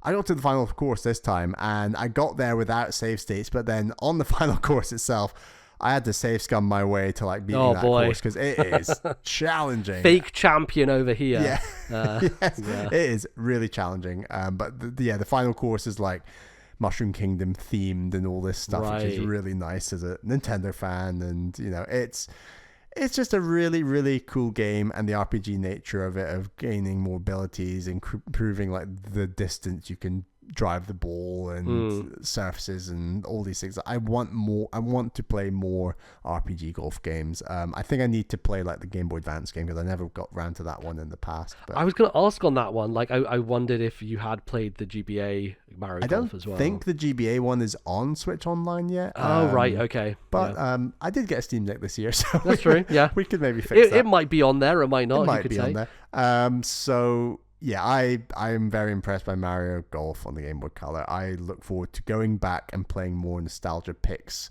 hopefully at some point in 2025, and maybe some of them can get on this list because I think it's a fun process.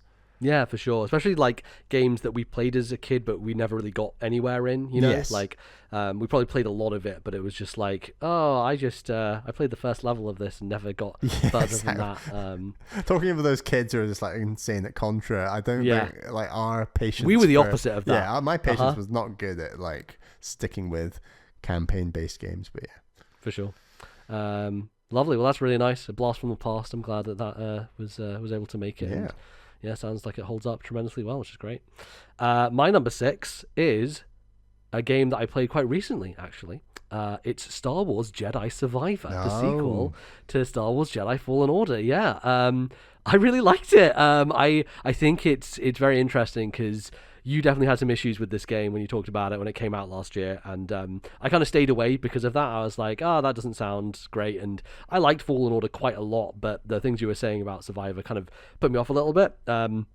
And I think coming around to it, I feel like expectation management is a thing that happens a lot of times when it comes to video games, and you being very excited for it, playing at the time when it came out, and it not quite meeting expectations, versus me being like, Bally doesn't like this that much. It's probably going to be mid. Because Fallen Order was so great. Exactly, and I was like, fine. I want to, it'll be still a fun Star Wars. I just want to do it. I think because I had low expectations for it, I'm like, I actually came out quite high on this game. I actually enjoyed it quite a lot, and I think the one thing to say is that narratively, it's far weaker than Fallen Order is. Like, Fallen Order has a much more engaging kind of origin story for Cal, and I think the way that it ties into, like, who his previous master was, and, like, the kind of the main antagonist of the game, like, I think those reveals are great, and I think all that stuff works really nicely as a origin story, and I think this is an awkward middle chapter of, like, we don't really want to close this saga because we're probably going to do a trilogy, and we don't have a good enough story or interesting enough story to... The story is so different to the first game. It's kind of crazy. They've kind of done a sequel trilogy thing, but the overall plot, it's very all over the place. It feels like a side mission as a main story, which is interesting. There's definitely some good characters in there. I kind of question the decision at the beginning to be like, we're going to start you and you're not going to have any of your crew from the last game. Yeah. Like, having built them all up, having built that stuff, and then it's like, oh no, they're all gone now. And you do kind of run into them again, but it's like in fits and starts, and like some of them join you, some of them don't. It's like on and off, and it feels less like a group of characters coming together. And I kind of missed that, I think, from the first game, from a narrative perspective. This game felt a lot bigger as well, in terms of you have this whole open area to do side stuff in. And were you into the open area, the side stuff? I didn't do any of it. So I basically just opted out of it because I was like, I'm enjoying the main story of this, and I think it has a good pace to it if you focus on the story versus doing side stuff that I was like, it's kind of cool to walk around this area, but I feel like these types of games, these kind of like AAA blockbusters, for me always work best in their linear moments versus their open moments. Yeah. Unless you are deliberately an open world game like Horizon is. That's what Naughty Dog worked out a long time ago. Yes, I think so. Although, ironically, I think they've gone more open. I get probably my favorite segments of both Lost Legacy and Last of Us Part 2 are those open areas, weirdly enough. But I don't think they would be if those games had lots of open. Correct. Yes. Like they just like, we'll just give you a little taste, and they work really well for those games. I agree. The fact that it's just one, I think, works very well. By far the best part of Last of Us Part 2 for me is that open area with Dina and going around and like doing the little kind of narrative bits in that section is really, really great. So yes, but to that point, I think part of Fallen Order's kind of like interesting identity was it was a little bit of a Souls game and a Metroidvania, and I think this game, it still has that structure, but it's almost embarrassed about it and it doesn't want to be. And I think that's okay, weirdly enough, because it is a AAA blockbuster. I almost think it's fighting against like the more kind of core game design of like a Metroidvania or a Dark Souls, where like you have a story to tell, you're going forward, the plot beats are the things that are going to kind of get you through this, and like the action set pieces and the spectacle, right? And Fallen Order had that stuff, but it also had like, oh, I'm on fucking Dathomir and I died and I have to go back to that checkpoint. I have to go back through all these enemies again and fight my way through and then collect my force points again. And I was stunned by how shortcutty this game is, in the sense that you get to an area and you're like, okay, oh, I'm running out of stims, and then you open this door and it's like, oh, that takes me right back and I can refresh myself. And then I go all the way back again. And like, every single time I was like, oh, I could use a shortcut about now. They gave me one. Like, it felt so... It almost felt focus tested in a way to like completely smoothing out the experience, to where like I think there was only one time in the whole game where I died and I had to repeat a section because I had not got to the shortcut to open up yet. That's kind of remarkable, and in a way I think for a lot of people is going to put you off, because it almost feels like they're sanding off the edges of what would make it more interesting with that stuff.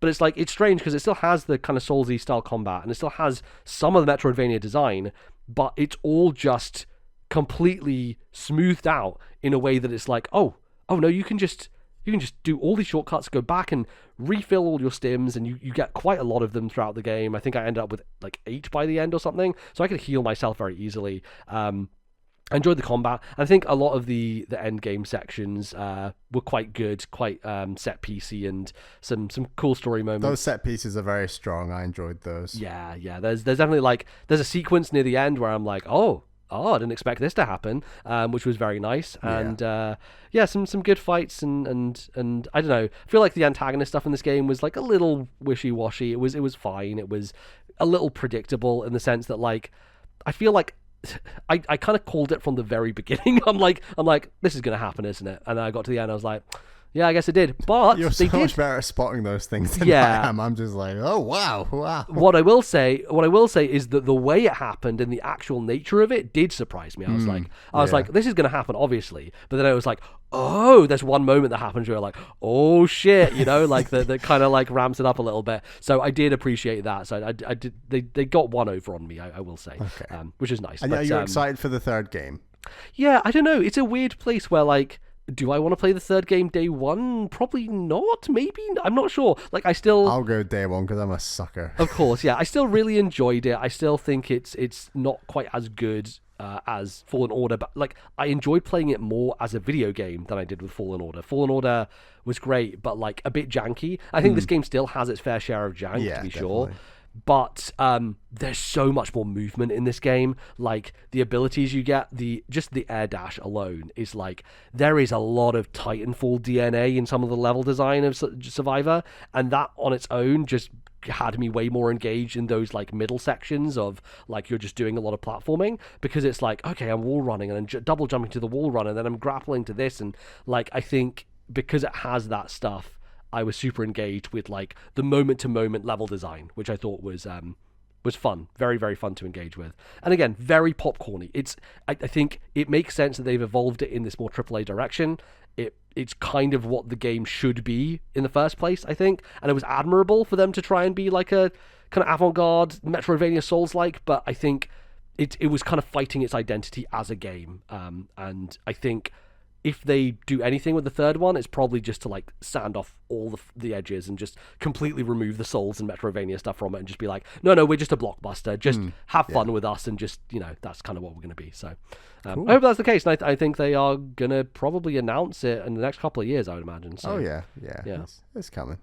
For sure. Cool. Glad you enjoyed it. Glad I could manage your expectations on the game better than it's good. I did for myself. It's nice when you come and you don't like a game, because then I like go into it with like different expectations and like it. Yeah. It's such a weird thing where like, something like Plucky Squire we talked about on the last show, and being like, you've not even played that. I've not even played it because I'm like, everyone says it's so bad. So I wonder if I get to Plucky Squire and I'm like, oh, I kind of like that, because everyone says it's, it's such a weird thing, but I think it's just naturally going to happen, right, when it comes to people's opinions on stuff. So, but yeah, my number 6, Jedi Survivor. Good game.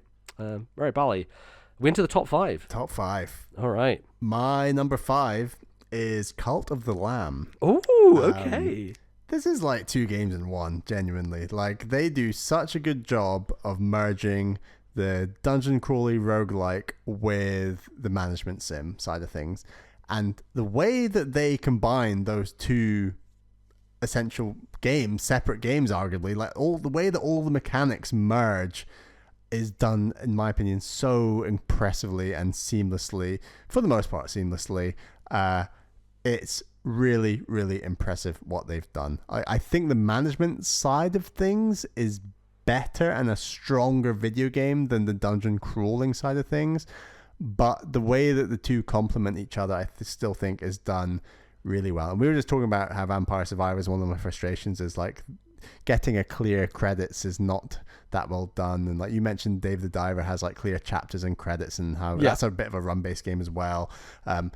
Cult of the Lamb is obviously roguelike and run-based and does have a beginning, middle, and end, and it does have credits and a final boss. And I do love all those things about this game. Like, they do such a good job of merging those mechanics. And on top of that, just... I'm not into like cartoon gruesome and weirdness very much, but I still was a sucker for what they do with like this art style and this world. And like, you are sacrificing these little animals and murdering them sometimes, or bringing them back from the dead, or starving them, or cleaning up their vomit or their poop, or like making them eat poop, making them eat like, it's just a gross game when you describe it like in all these ways. But they kind of get away with it with the nature of how they depict like a cult. And I think talking about cults from like a UK perspective is also very different to arguably an American perspective, where just cults are such a big thing in the US compared to the UK by a very large magnitude. But that they were able to take such a serious thing and turn it into just this gross, quirky, very goofy kind of take cartoony on it. thing. I think it's really clever. It's really, really, really clever. And I think that having a management sim that is also a dungeon roguelike, but then the theme is like a cult and you're the cult leader, is so clever. Like, I think it's an incredibly impressive game. I think that by the end, there are some moments where you have to maintain a high level of cult members in order to face bosses and do checkpoints, and that can be a little tricksy. Like, I think getting the machines aren't the machines that you're building. When I say machines, I mean almost like a worker placement term from like board games, like machines that you're building. They aren't fully, you cannot really make them fully self-sufficient. You can make them much more efficient, but there's always something that you need to manually go and do to progress the game. Don't ever, you can't kind of like set and forget like an automation loop. They don't become fully automated. They become a lot more automated, but they're never fully automated. And by the end of the game, you might be like, right, I just need to go on loads of dungeon runs and beat the game. You kind of can't do that. You need to stop and do a lot of the management stuff. And I think the management stuff, maybe similar to a game like Dave the Diver, is stronger in the earlier part of the game, and by the end of the game there's so many branches and different directions that your cult can go in. It can be quite overwhelming, and I do advise trying to focus on certain rituals and certain things you want to focus on. And like, my cult became really good at like farming and replenishing like the sites that you can use for farmland and stuff, and like doing all these kinds of things. And they're really good at creating food and making that food cheaper. And there's lots of skill trees. Like, this game is like skill tree the game. There's just so many systems layered on top of each other, but I think they do a fantastic job of gradually rolling out those systems. And I don't think you ever really feel that overwhelmed, but there's certainly some stuff you need to get right, and you never want to be short of one resource that is very difficult to get, and then you have to go and do extra runs to get that one resource or whatever. Like, so there's a lot to this game. I think it's awesome. I think you should definitely try it sometime, MBZ. It's a really cool game. And yeah, that's my number 5, Cult of the Lamb. Very good. Yeah, I think I have to institute a policy for myself, which is if Balatro does a collab with a game, I have to play it contractually. So I think, we'll. This is very much our kind of game, and neither of us played it when it came out in like 22, I think. So it's a good one. It's on my list for sure. I do want to find space for it at some point this year, and I mean, feel like they've updated it a bunch as well over the last couple of years. So I think it's pretty much in its most complete form at this point. I think they even added co-op to it, didn't they? At some point. So yes. That's cool. I don't know if that's online. I think it might just be local, but very very cool that this game. It definitely. As soon as I saw it, I was like, yeah, this is kind of probably a Bally-ass game, and turns out it was. So it made the list. Very good. Okay, my number 5. So this is a game I don't actually think I've talked about on any show this year. What? It's a game I talked about, I played early in 2024, one of the very first games I played, and I thought it was fantastic. There was no window, I think, because it would have been on a Nintendo show. This is a game called On Guard. I don't know if you remember this, Bally. So On Guard is a swashbuckling kind of fencing action game that has...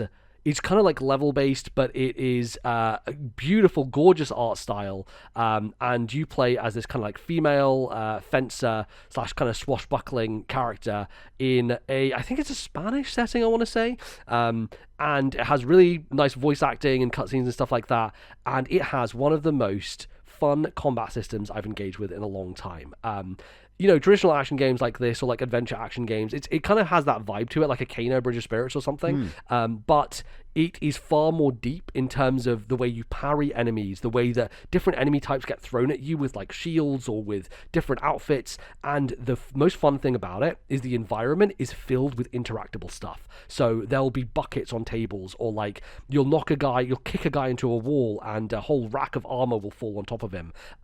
You can like use these boxes on the floor to like stun enemies, and so getting enemies into these stun states and just like attacking them because they are kind of like losing their ability to parry you is so much fun. And it really does a great job of having these like open arena areas with a bunch of stuff to interact with that you can go around and use on enemies, and then also giving you the right combination of enemies. It's that thing about like combat design where, okay, you start out and you fight this one regular enemy, fine, you kill him a bunch, and then they introduce this new enemy who's like a bit harder, and then later in the game you have like this guy with another guy combined, and then by the end you have like these 3 or 4 different enemy types all combined, and you are just like, your brain is going of like, okay, I need to grab that item to throw on this guy, and then I need to double back and make sure he gets sorted out, stun him so he's dealt with for a while.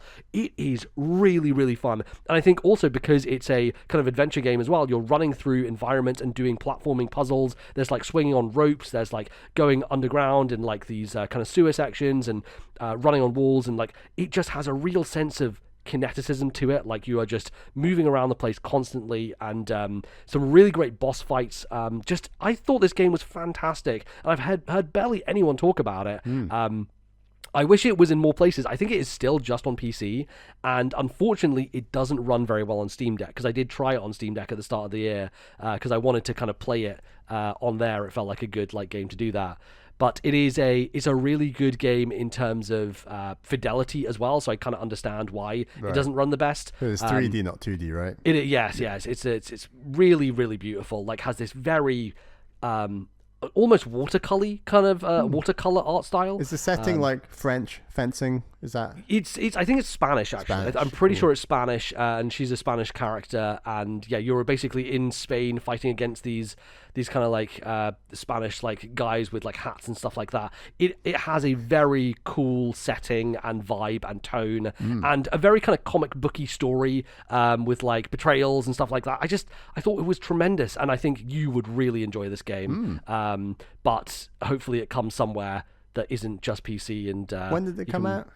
I believe it came out in 2023. Okay. So yes, hopefully maybe it could be a Switch 2 game or something. Yeah. So it came out August 23 apparently. Cool. I played it at the start of 2024.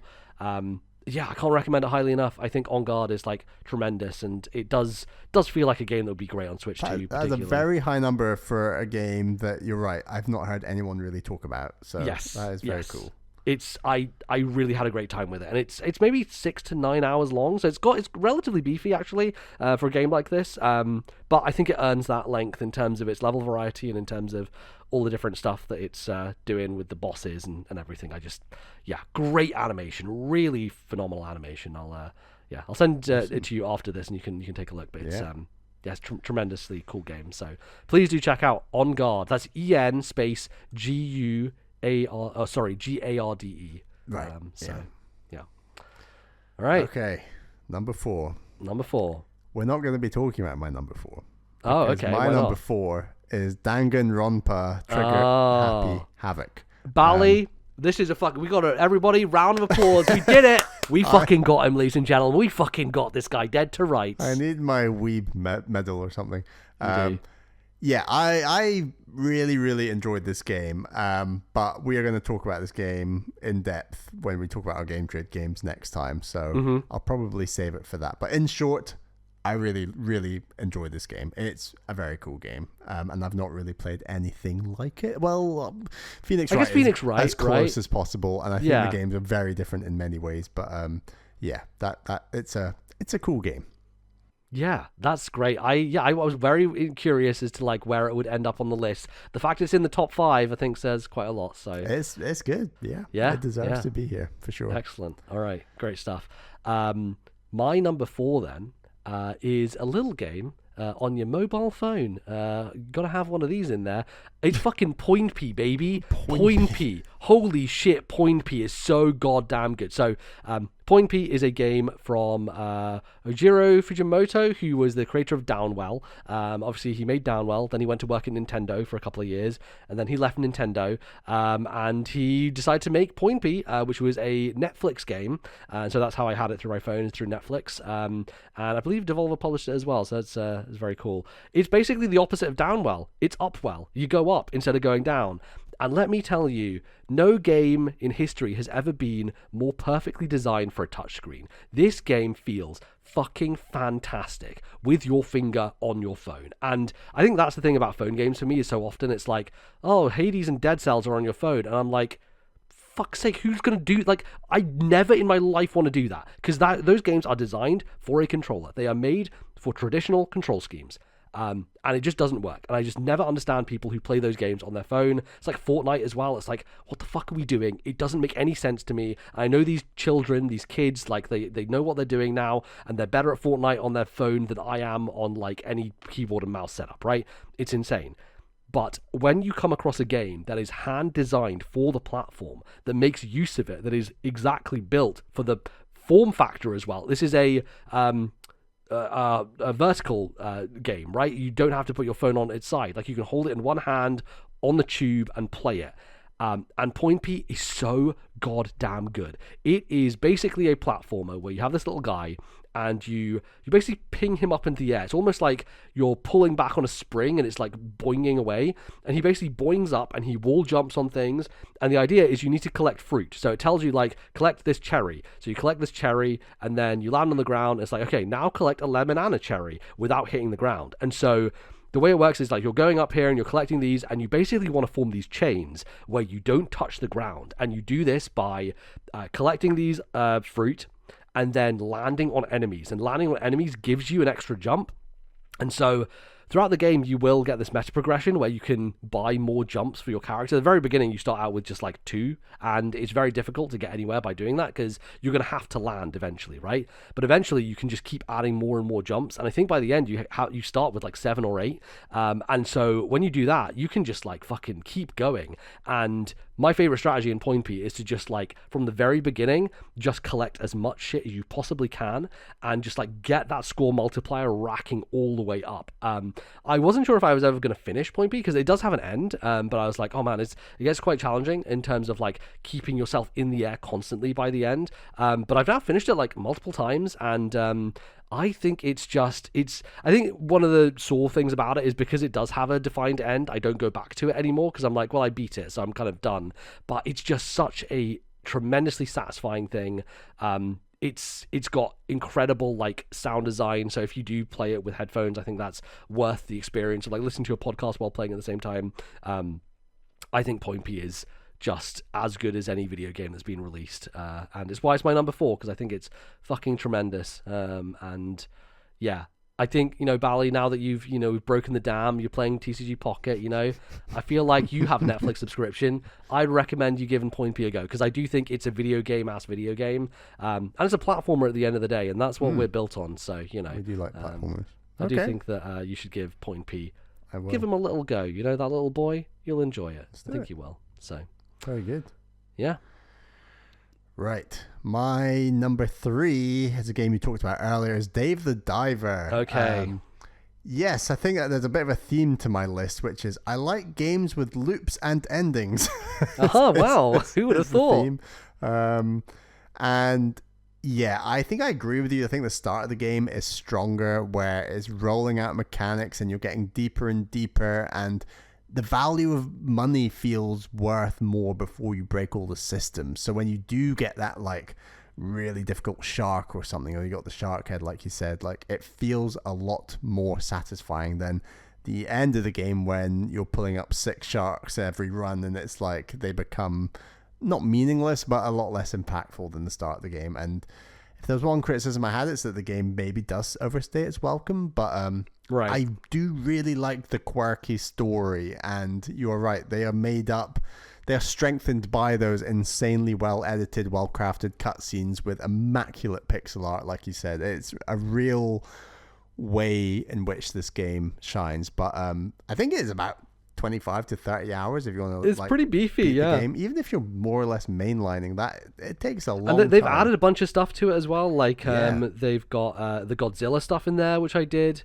They got Bellator and stuff in there, which I actually haven't played, but that's in there. You can play that. There's a whole DLC coming this year, the jungle stuff apparently. Of course. There's loads. They're doing collabs, crossovers, all that sort of stuff, but loads of. And I didn't do the Godzilla stuff, and I must admit I'm not that keen on going back to do all the extra stuff, and I think that speaks to where, I don't know, if this game was just the loop and a bit of story and then just a little bit shorter, I think it would have been really cool, because I think some of the stuff with the hidden world you go to and all these things and the way that their issues link to the surface, like story-wise, it's okay, and like I do quite enjoy the mini. I did like the idea of the village at first. I was like, this is cool, like we have a second, I thought it was like basically a second hub area where like we can, and you do use it as like a second starting point essentially, so you get deeper and deeper, and obviously you don't want to start from the very top of the ocean every single time, and so you have different points to start from. But it got a little side questy for me of like just do these menial tasks, and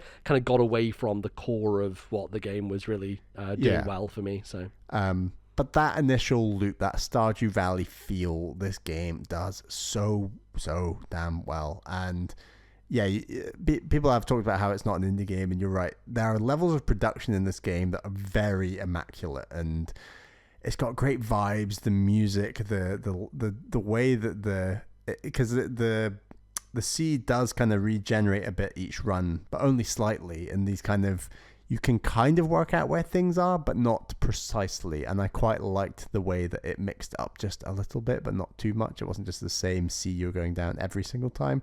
There was a bit of procedural in there. So I think that it's just a really, really impressive, well-crafted game. And like I said, it does, like the roguish element, the loop thing, going down, doing dives. The making of sushi, I think, is done really well. It's a little bit complicated initially, but then when you work out that, right, you can almost like invest in a dish to make it worth more. Like the quality goes up and up and up the more you invest in it. Like there's some cool stuff in there. And again, similar to Cult of the Lamb, there's a whole lot of systems in this game, like the managing of your staff and multiple restaurants, and what fish do you hold back? What do you want to put? What fish do you want to focus on your fish farm? There's a lot of systems. I think there's more systems than Cult of the Lamb still. But I like the way that the systems come together in Dave the Diver, and I really enjoyed it, and that's why it's my number 3, Dave the Diver. Very cool. Yeah, I definitely thought this would be high on your list. I was wondering like if Cult of the Lamb or Dave the Diver would be higher. So it's oh wow, are they both lower than you thought then? No. I didn't know which one would be higher of the two. Got you. In your kind of like comparison of them, because they definitely feel akin with each other. Yeah, in the type of game they are. To a degree, for sure. Yeah. Loop games with an ending. That's what I like. That's it. That's all you need to make. Yeah. And Bally will be happy. Okay, my number 3 game, Bally, is one that everyone's very happy that I like. This didn't make it last year because it was after the deadline, but it's got to be here. My number 3 is Metroid Prime Remastered. There we go. It's fucking Metroid Prime. Yes. It turns out it's quite good, actually. And I always have said that, as we all know. How many top 50 lists did you moan about that game? And Oh, you were so like, many. It is bad. It is wrong. It is. Look, it is, and actually now that I've played it, I actually have the grounds to tell people exactly where it is bad, because it is bad in spots. Definitely. It is bad in spots. I can't defend that. Yeah, I think the reason it's not like all the way up the top of my like favorite Metroid games list, or like I still obviously am much more into the 2D stuff overall, and like I would take Fusion and Dread over Prime still to this day. Right. I still think Prime is amazing, but I think the back half of it leaves a lot to be desired, especially... Wait, does that mean it's your number 3 after those two? I don't know where I'd put it, but I don't... Well, you know, it's We'll in do a the ranking top... sometime. I would We'll put do it a in the top 5 of Metroid games, definitely. I think it's in the top 5, at least. So I think, you know, especially with the remaster, like I'm kind of stunned they didn't do stuff like make the save rooms teleport rooms as well. Like that, that one change, honestly, could have made this... It could have elevated it to maybe be like the best Metroid game, you know? Yeah. I wonder if they will in 4, you know, like be more teleporting. I really think they do in 4. I think they're going to do some modern stuff in 4 that will hopefully... Because, I mean, like, Samus Returns, the remake, has that teleportation stuff, or like warping between checkpoints at least. It has that in there. And I think like it makes Dread has it as well eventually. It takes a while to get it in Dread, but I think you can then do that also. So I think it makes sense for them to do it. And yeah, it's just something like stuff just gets a bit too spongy by the end. All the different colored space pirates, they're just like, they take so many fucking bullets, and it's just like all the ammo doing to kill them. And it's just like some of the backtracking is like you go through Magmore Cavern so many times. But, you know, that's, I think the first half of Metroid Prime is probably a perfect video game. Like, it's so well done, from the atmosphere to the level design to just all the different spaces and enemies you face and the puzzle stuff and the scanning, which I really did enjoy more than I expected I would. I think it's got a very strong first 6 hours. Like, yes. As you're discovering more, feeling that power bump, getting the abilities, finding secrets with the morph ball, those puzzles, they're awesome. Like there's just a nice scaling up, and I'd say after 6 hours or so, it's when you're backtracking a bit more and the rooms refill with enemies and you're a bit like, oh, here we go. So I think there are elements, I agree, that are weak, but there are parts of the game that just feel immaculate. Oh yeah 100%. And I think there's just that sense of like the way that they translated traditional Metroid stuff into 3D. Like I think I talked about on the show of like seeing the little guy go around the platform. He's on the top and then he goes underneath it, but it's in 3D instead of in 2D. Yes. And I'm like, oh, that's really cool. Like they just kind of got me with like the traditional... But you get that feeling like at least 10, 12 times in the game. It's like, oh, yeah, for that's sure. Cool. If you've played like a Super Metroid or something before this, you are rewarded nicely. Yeah, and obviously there's the morph ball puzzles and all that sort of stuff that's very much like taken from the 2D games, and I think they take as much as they can from the 2D games to apply it here, so it still feels like Metroid level design and map design. And I don't love the map as much as you do. I think I can get a little unwieldy at points of like zooming out and like, where am I exactly? But I think it was clear enough to know where I needed to go and where I had to go. And there's also, I think every room is memorable, and even more so in the remaster than in the original, where the original was, you know, it was a GameCube game and it's harder to distinguish features and make things stand out. Like there are certain areas of this game where I'm like, oh no, I know, I can like in my brain, I know what the map is. And part of that is backtracking so many fucking times because they force you to. But it feels like a place that is well in my head now. And obviously I've seen Metroid Prime a bunch because I watched Let's Plays of it when I was younger on YouTube. You know what I've got stuck in my head is Hotter Than Hilary Duff. Yeah, of course. Nintendo Capri Sun's song about Metroid Prime, everyone loves it, everyone knows it. But yeah, obviously watching Nintendo Capri Sun playing through Metroid Prime, I wasn't keeping the map in my head. When you're watching a Let's Play, it's a very different experience, right? Yeah. It's just like you don't have the work of doing it, and so like actually playing it for the first time is like, oh no, I feel like I know this place now, and it's really stuck in my brain. So yeah, it's a good video game. Metroid Prime is number 3. You heard it here first. There you go. I liked it. All right, Bally, what's your number 2? All right, my number 2 is DLC. Okay. And it's free DLC. Okay. And it's another looping game with an ending. Okay. My what number is 2 this? is God of War Valhalla. Oh, yeah. I fucking forgot about this. Yeah. I did not play the early access version of Hades 2 this year. No. And I'm okay with that. And I got my Hades itch scratched with this game massively. I really, really enjoyed Ragnarok. I think that there were parts that were a bit long and there were parts that were weaker, but overall it was just an awesome experience, a really big step up on 2018. Valhalla takes the best story parts of Ragnarok and Kratos and his history and just turns it into this really neat 5-6 hour, depending on how good you are, smaller thing, and I love that about it. I also love that it does the Hades thing incredibly well. By the end of this game, I was having really crazy abilities layered onto my drop near spear that I was just lobbing at the boss, and it just felt like a really nice dip back into the combat of God of War, which is so immaculate in my view. I had such a good time where this game rewarded me both mechanically, because I was just having a great time playing like a 3D version of Hades in some aspects, but also it's like a nice reflection on where Kratos is at the end of Ragnarok and how that links to the wider God of War story. And there's some really cool flashbacking things that this game does, and it makes me want to play the old God of War games. I definitely want to do that at some point. And I just think for this thing to be free is also insane, because it's just a lot of original content. There's plenty of repeated stuff in there for sure, and enemy types, but there's lots of fresh enemies and fresh bosses and fresh twists on things. So yeah, when it first got announced at the Game Awards, I was like, oh, I probably won't check that out, because it's it looks like just standard kind of roguelike. We're just it's basically more enemy rooms, and I'm like, everyone wants to be a roguelike now, you know? Yeah, and I was like, more enemy rooms doesn't sound very interesting to me, but when people started playing it, we're like, oh no, this thing has story and this thing is important.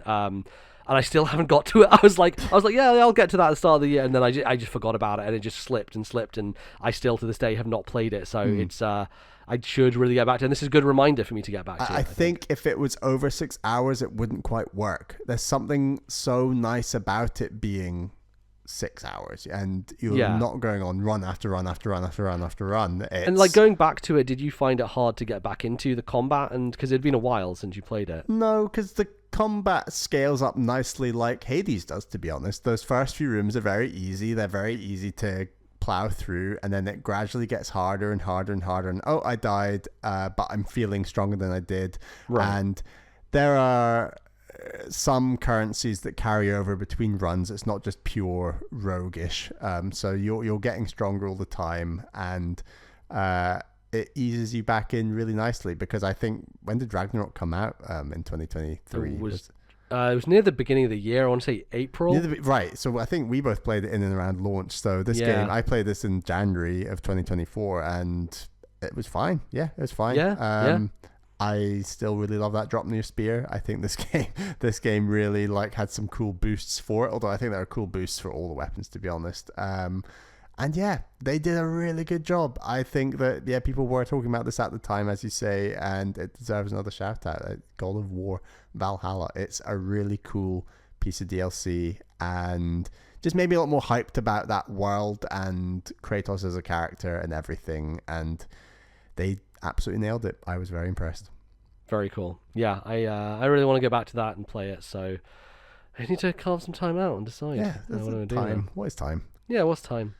What is time indeed? Because my number 2 pick is a game that evaporates time, you could say, in some senses. It plays with time, most certainly. Is it about time? A little bit. Should come as no surprise. My number 2 is Zero Escape, Virtue's Last Reward. Yeah, baby. This is the sequel, obviously, to 999, which was my number 1 GOTYTDACOTY last year. Yes. And Obviously, we did another spoiler cast on it with the Yes. community, which was very good fun. Now that you're an anime weeb, Bally, we can kind of get you from Danganronpa into Zero Escape. I think it's a here good. we go. It's like the Yep. alt-right pipeline, but for anime instead. We got you on the road.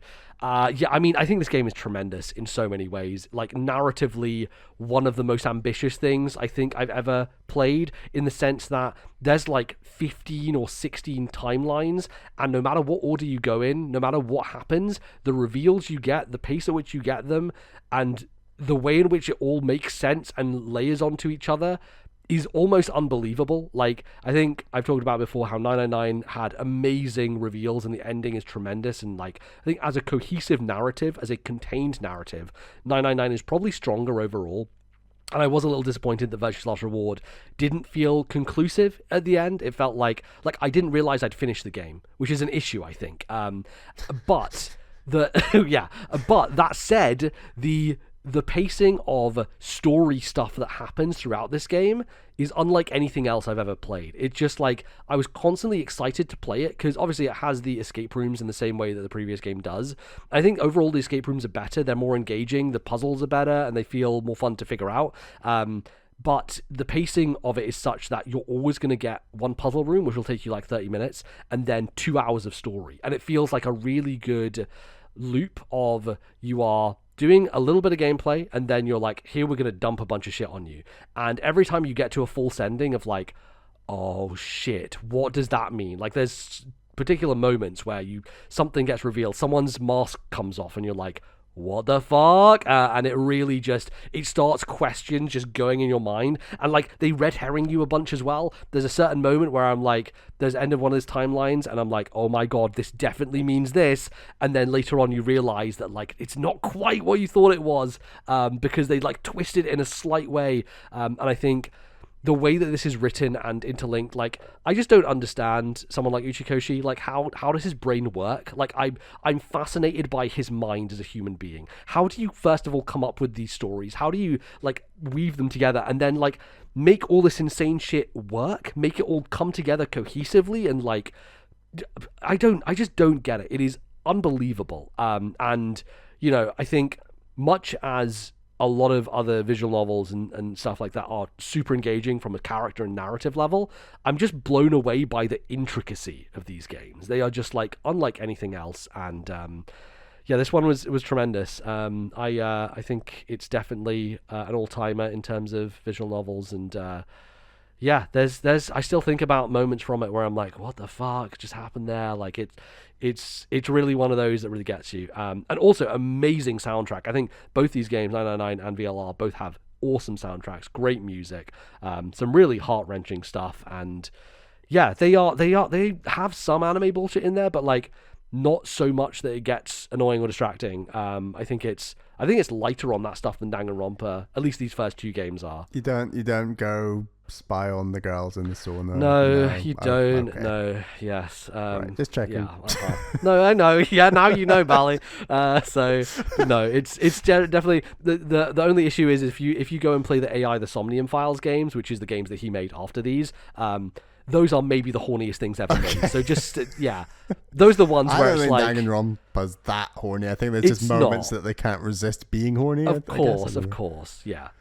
But yeah, we'll get you to play AI the Somnium Files one day, Bally, and you'll be like, what the fuck is this? Look, you think about how many bases I've covered since like 5 years ago. I'm eating up the bases. Look, the thing is, I just needed to like slightly crack the door open on these anime bullshit games, and now that Danganronpa has made Bally top like 5, Phoenix Wright was the soft anime break. It was a soft intro. Yes, exactly. That's why I started with that, because I couldn't throw you all the way in the deep end with Danganronpa. I couldn't have done Danganronpa. I don't think first. 2017 No. Bally would have survived that, frankly. No. So that's why I'm still here standing. That's why he's still here standing today. Anyway, Virtue's Last Reward is really fucking good. So yeah, I'll be playing the final game, Zero Time Dilemma, this year. Everyone says it's the worst one. Disappointing. So I'm going in with low expectations. So hopefully that means I come out loving it. And we'll see. We'll see what happens. All right, nice. Bally, the number one game. I'm trying to think. I don't know what this is. I was going to say, can you work out my number one? I've looked at your list a bunch, and I've been looking at stuff, and I'm like, I actually wasn't sure what yours was going to be, and I still, my brain has forgotten a bunch of stuff, so I don't know what this is going to be. So, Bally, please reveal your number one game that didn't come out this year. My number one game, my GOTYTDACOTY for the year 2024 is Sea of Stars. Wow! Yeah. No way, really? Yeah. Oh, okay. Hell yeah. I will say that this year, more than most years, I'd say from Cult of the Lamb upwards, so Cult of the Lamb, Danganronpa, Perth, Dave the Diver, God of War Valhalla, and Sea of Stars, they're pretty tight. Like, I don't think... I was going to say, like, Cult of the Lamb, I remember you being super hot. Like, I could have seen a universe where that was your number one, you know? I mean, I could as well. I do think this top 5 is a lot tighter than other years. There's a little gap maybe between Cult of the Lamb and Mario Golf, but sure, yeah. Sea of Stars is an exceptional game. It does what I really love in JRPGs, and coming off of stuff I love like Octopath Traveler 2, I think presentation, music, world building is so important to me. Sometimes I think games like Earthbound, Final Fantasy VI, Chrono Trigger, this game for me is up there with those games. I think they do a great job of making it quite accessible. I think it's on the easy end out of all of those examples I gave, alongside a game like Chrono Trigger, which I also think is on the easier end, which I really appreciate. But then it's just got characters that I really enjoyed. I think the two protagonists are very vanilla, and that's fine. But like, is it Garl? I think his name is. Yes, yeah. Like, he is one of the warmest, most lovable characters in all these JRPGs that I've played. And I think that the world building and where that game goes, especially in the final third, I want to say, is really... I had no idea. Genuinely no idea. I was really surprised by... There's that one cutscene where something happens and you're like, oh, this is so cool, you know? Yeah, because there's one thing that they keep hidden of a character that is linked to where you end up going. And you know very early on that this character is not who they say they are. Yeah. But you definitely don't have an idea that you're gonna go someplace that they're related to. Like, that feels like a huge jump, and the game is just like throws you in, not the deep end, but like it's a big jump, and I really appreciated that. I think that the story is very strong. I think maybe those other examples are stronger. Like, I think Chrono Trigger and Final Fantasy VI in particular have strongest overall stories. Yeah. Final Fantasy VI probably has the strongest character roster, maybe in terms of their personal stories. I think stories. so, yeah, for sure. But this game is like a much more fun combat system. Like, it does cool things taken from games like Paper Mario with the timing, which I really like. And, there's a simplicity to the crafting of potions and medicines and meals.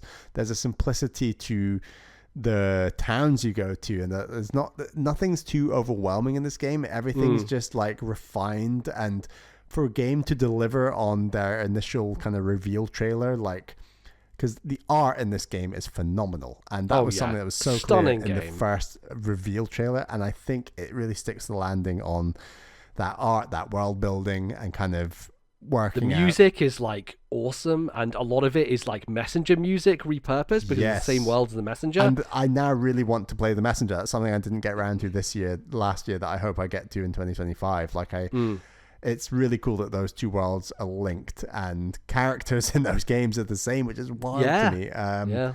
It's just there's some amazing world building. It's a really great RPG, and it's not too complicated. I would recommend it very much so as like my first long RPG, because it is like 30 to 35 hours in the end. Pretty beefy, pretty beefy for a 2D RPG, and it's a lot easier than something like an Octopath Traveler 2 for sure. So it's just, I never got around to it in 2024 in 2023. That was just a year where I was playing a lot of long games, and I just couldn't quite make it in, but it would have featured very high up on my list for that year for sure. Like, it's a really, really, really great RPG. Yeah, on the point of simplicity, something that I think it does, which is quite funny, is in a lot of JRPGs, it's like, all right, we're going to start fighting. I'm doing 3,000 damage. I'm doing 600 damage. Like, you start Sea of Stars, and it's like, I'm doing 2 damage. I'm doing 4 damage. And, like, it ramps up to the point where it's like, by the end, it's like, wow, I did 52 damage. That's like loads, you know? Like, yeah, it keeps the numbers nice and contained, which I do appreciate, because you can really kind of not work out the maths, but you feel more on top of the numbers than you do in like most RPGs, you know? Yes. Where And your characters start with like 10 HP, right? And it's just, it's very simple. Very Paper Mario, actually. Like the way that you're leveling up the HP and magic levels and that kind of thing, and you're adding individual numbers to each stat. Like it's very manageable and you can control it, and yeah, it's really cool. I like the world, the kind of dungeony areas kind of loop around in very useful modern ways that I appreciate as well. Like there's some really nice design in there, and I like how that when you die, it's like you just have to wait a couple of turns and then your character will auto revive basically. Yes, that's very nice. And yeah, there's a few tougher bosses in here, but I don't think it's too bad. And you know what, this is also a thing I don't love about games that have this, obviously, is multiple endings. This game does have multiple endings, but I'm gonna give it a pass because I still just really, really loved it. And I think finding like the proper very good ending, I guess you could call it, there's a whole lot of stuff to do that I did not do in the end, and that's fine. But you know, I think I actually got a good experience watching it on YouTube. When I did, I was like, oh, that's really cool. And like, I did the same. Yeah, I think there's it adds like at least 15 hours to the game, which is like, it's quite a lot. Because but this game hits hard in certain story moments. It really does hit hard. Yeah, for sure. And yeah, like I said, I just think they've done a really great job world building. That's mainly the main thing I love about this game. Yeah, it really is very Chrono Trigger in its like a lot of its moments, and especially that, like, we're talking about the story stuff at the end, the extra stuff you can do. It's very specifically an exact story beat from Chrono Trigger that they crib and do it in a different way. That I thought was very, very cool, and worked out super nicely. But yeah, now we're gonna get you on Chained Echoes, Bally. You've played the modern Chrono Trigger. Now you got to play the modern Final Fantasy VI. I should play Chained Echoes. This is very true. Which Chained Echoes, I would definitely equivocate more to that. But yeah, it's they're both fantastic. I'm so glad that we have like these independent studios being like, no, we need more classic Japanese RPGs. Yes, and we're gonna bring them back. This is Octopath Travelers have done a nice take on the classic RPG, and this does like a kind of alternate take in a way, which I just love. Like they're both fantastic games. Absolutely. Yeah. I definitely know you're number one. Oh, you do? Yeah, because I won't shut up about it. Yes, like as soon as I talked about this game on the show, I was like, I think, if I'm honest, I think this is my favorite game I played all year. What was our new term? Movie games versus... Movie boy, thinky boy. Movie boy, thinky boy. This is the most movie. Nothing is more emblematic of Movie Boy than Neon White. Holy fucking shit. This game slaps. Oh my god. I fucking love Neon White. Yeah, I remember when this came out and I was like, oh, this seems kind of cool. And like people were speedrunning and like Giant Bomb people were like doing contests with each other. And I was like, this seems like I would probably like this. Like I like games where you move quickly. And you know, I'm not a speedrunner, right? Neither of us are. We're not like, I like watching speedruns, of course, but the way this game is designed, I think it's absolutely fucking immaculate. Like there is a thought to each level and the placement of items and the pace at which you get them and the way in which shortcuts are designed, where there's like multiple stages to like doing a level in Neon White, which is like, okay, you finish it, right? Finishing it is one thing. But then they do such a clever thing, which is the medal system, right? And getting each medal will give you a little bit more information. So clearing it once lets you see your ghost, right? So you can try and beat your ghost to get even faster. Getting like another medal is going to give you a hint about like, oh, you could do this other thing. And then like the final one is like, here's where the shortcut is in this level. It will basically give you a hint of like where you should go to basically bypass the natural route to get like the really, really fast one. And so like the ace medal is kind of the one you're shooting for. I got the ace medal in every fucking level in this game. I would not stop playing a level until I got the ace medal in it. You also, because there's the narrative side as well, which is like characters and like you're talking to them. It's got a little bit of Persona in there. Actually, it's got a little Danganronpa in there, which is like you give gifts to characters and those gifts will unlock conversations with them. And the gifts are hidden in the levels. So each level has a hidden gift in it. So there's the level of like doing it quickly. Then there's the exploration side of like, where is the gift hidden? I'm going to explore the level a bit and try and find it. And so there is just a staggering amount of design in here, because to design these levels to be fun just regularly, right, is one thing. To be like, here's the pace of it, here's the cards you get. And if you don't know what Neon White is, it's a first-person platformer, essentially, where you collect these cards, and these cards act as weapons. So you pick up, like, a pistol, and you can then shoot at an enemy. And the way you finish a level is you have to get all the way to the end, but you also have to have killed every enemy along the way. So if you get to the end, you have it, and you've got one enemy that you missed that you didn't kill, you won't be able to finish the level. The gate will be closed. So you have to go through this route, kill everybody, and then get to the end. And so you use those weapons to kill people, but instead, if you press another button, you can use that item to do something else. So either you can use it as like a double jump, or you can use it to be a grappling hook to somewhere. So there's a platforming ability and a weapon ability for every single card in the game. And it's a trade-off of like, okay, here I'm going to jump, then I'm going to use this. Now I'm collecting this card, I'm going to use this instead. And your brain is just going at 1,000,000 miles per hour. And there is this repetition that sets in of you just like learning this stage, fundamentally understanding it, and then just like playing it again and again and just like belting your way through it. It is unlike anything else I've played, and just has a tremendous feeling of momentum. And does the movement feel fast? It feels quick, like the base movement feels good, and it only gets faster with certain elements in the level of like, if you're on water, you're going to go faster. And so being on water and like strategizing to land on water specifically, to cut corners and all that sort of stuff, it becomes important. And yeah, it's not blisteringly fast. Like it's manageable in a way that you feel like you're going quickly, but you're not actually going that fast. It's just your brain feels like, oh my god, I'm making so many decisions that I feel like I'm absolutely nailing this. And it's just like that tightness of the cornering of like going around places, and like I would finish levels and I would notice my head was like at my monitor. I had leaned my entire body like through a level. I would just like lean forward, and by the end of a level, that's what Bally Jr. does with our OLED. It's just like, you need to step back from the TV. yeah. But it's like, it's so fucking like, you so get into the momentum of it that my literal body moved forward like into the screen. That is how engaging this game is on a pure mechanical level. It's a good VR game. Oh boy, I would throw up so fast. Holy shit, would I throw up so quickly if this was in VR? But I cannot think of a game more movie than Neon White. It is the moviest game of all time, and just tremendous. And like, a lot of people didn't like the story stuff in Neon White, and I kind of did. Like, it's weird in that I found it inoffensive, but also like, I think it tells a fun enough story, and it's very light. I think like some of the slang, some like the ways it is written, I think people kind of found a little bit off-putting. There's a bit of horniness in there as well, so I think some people found that a little bit tasteless. Just can't resist. They can't.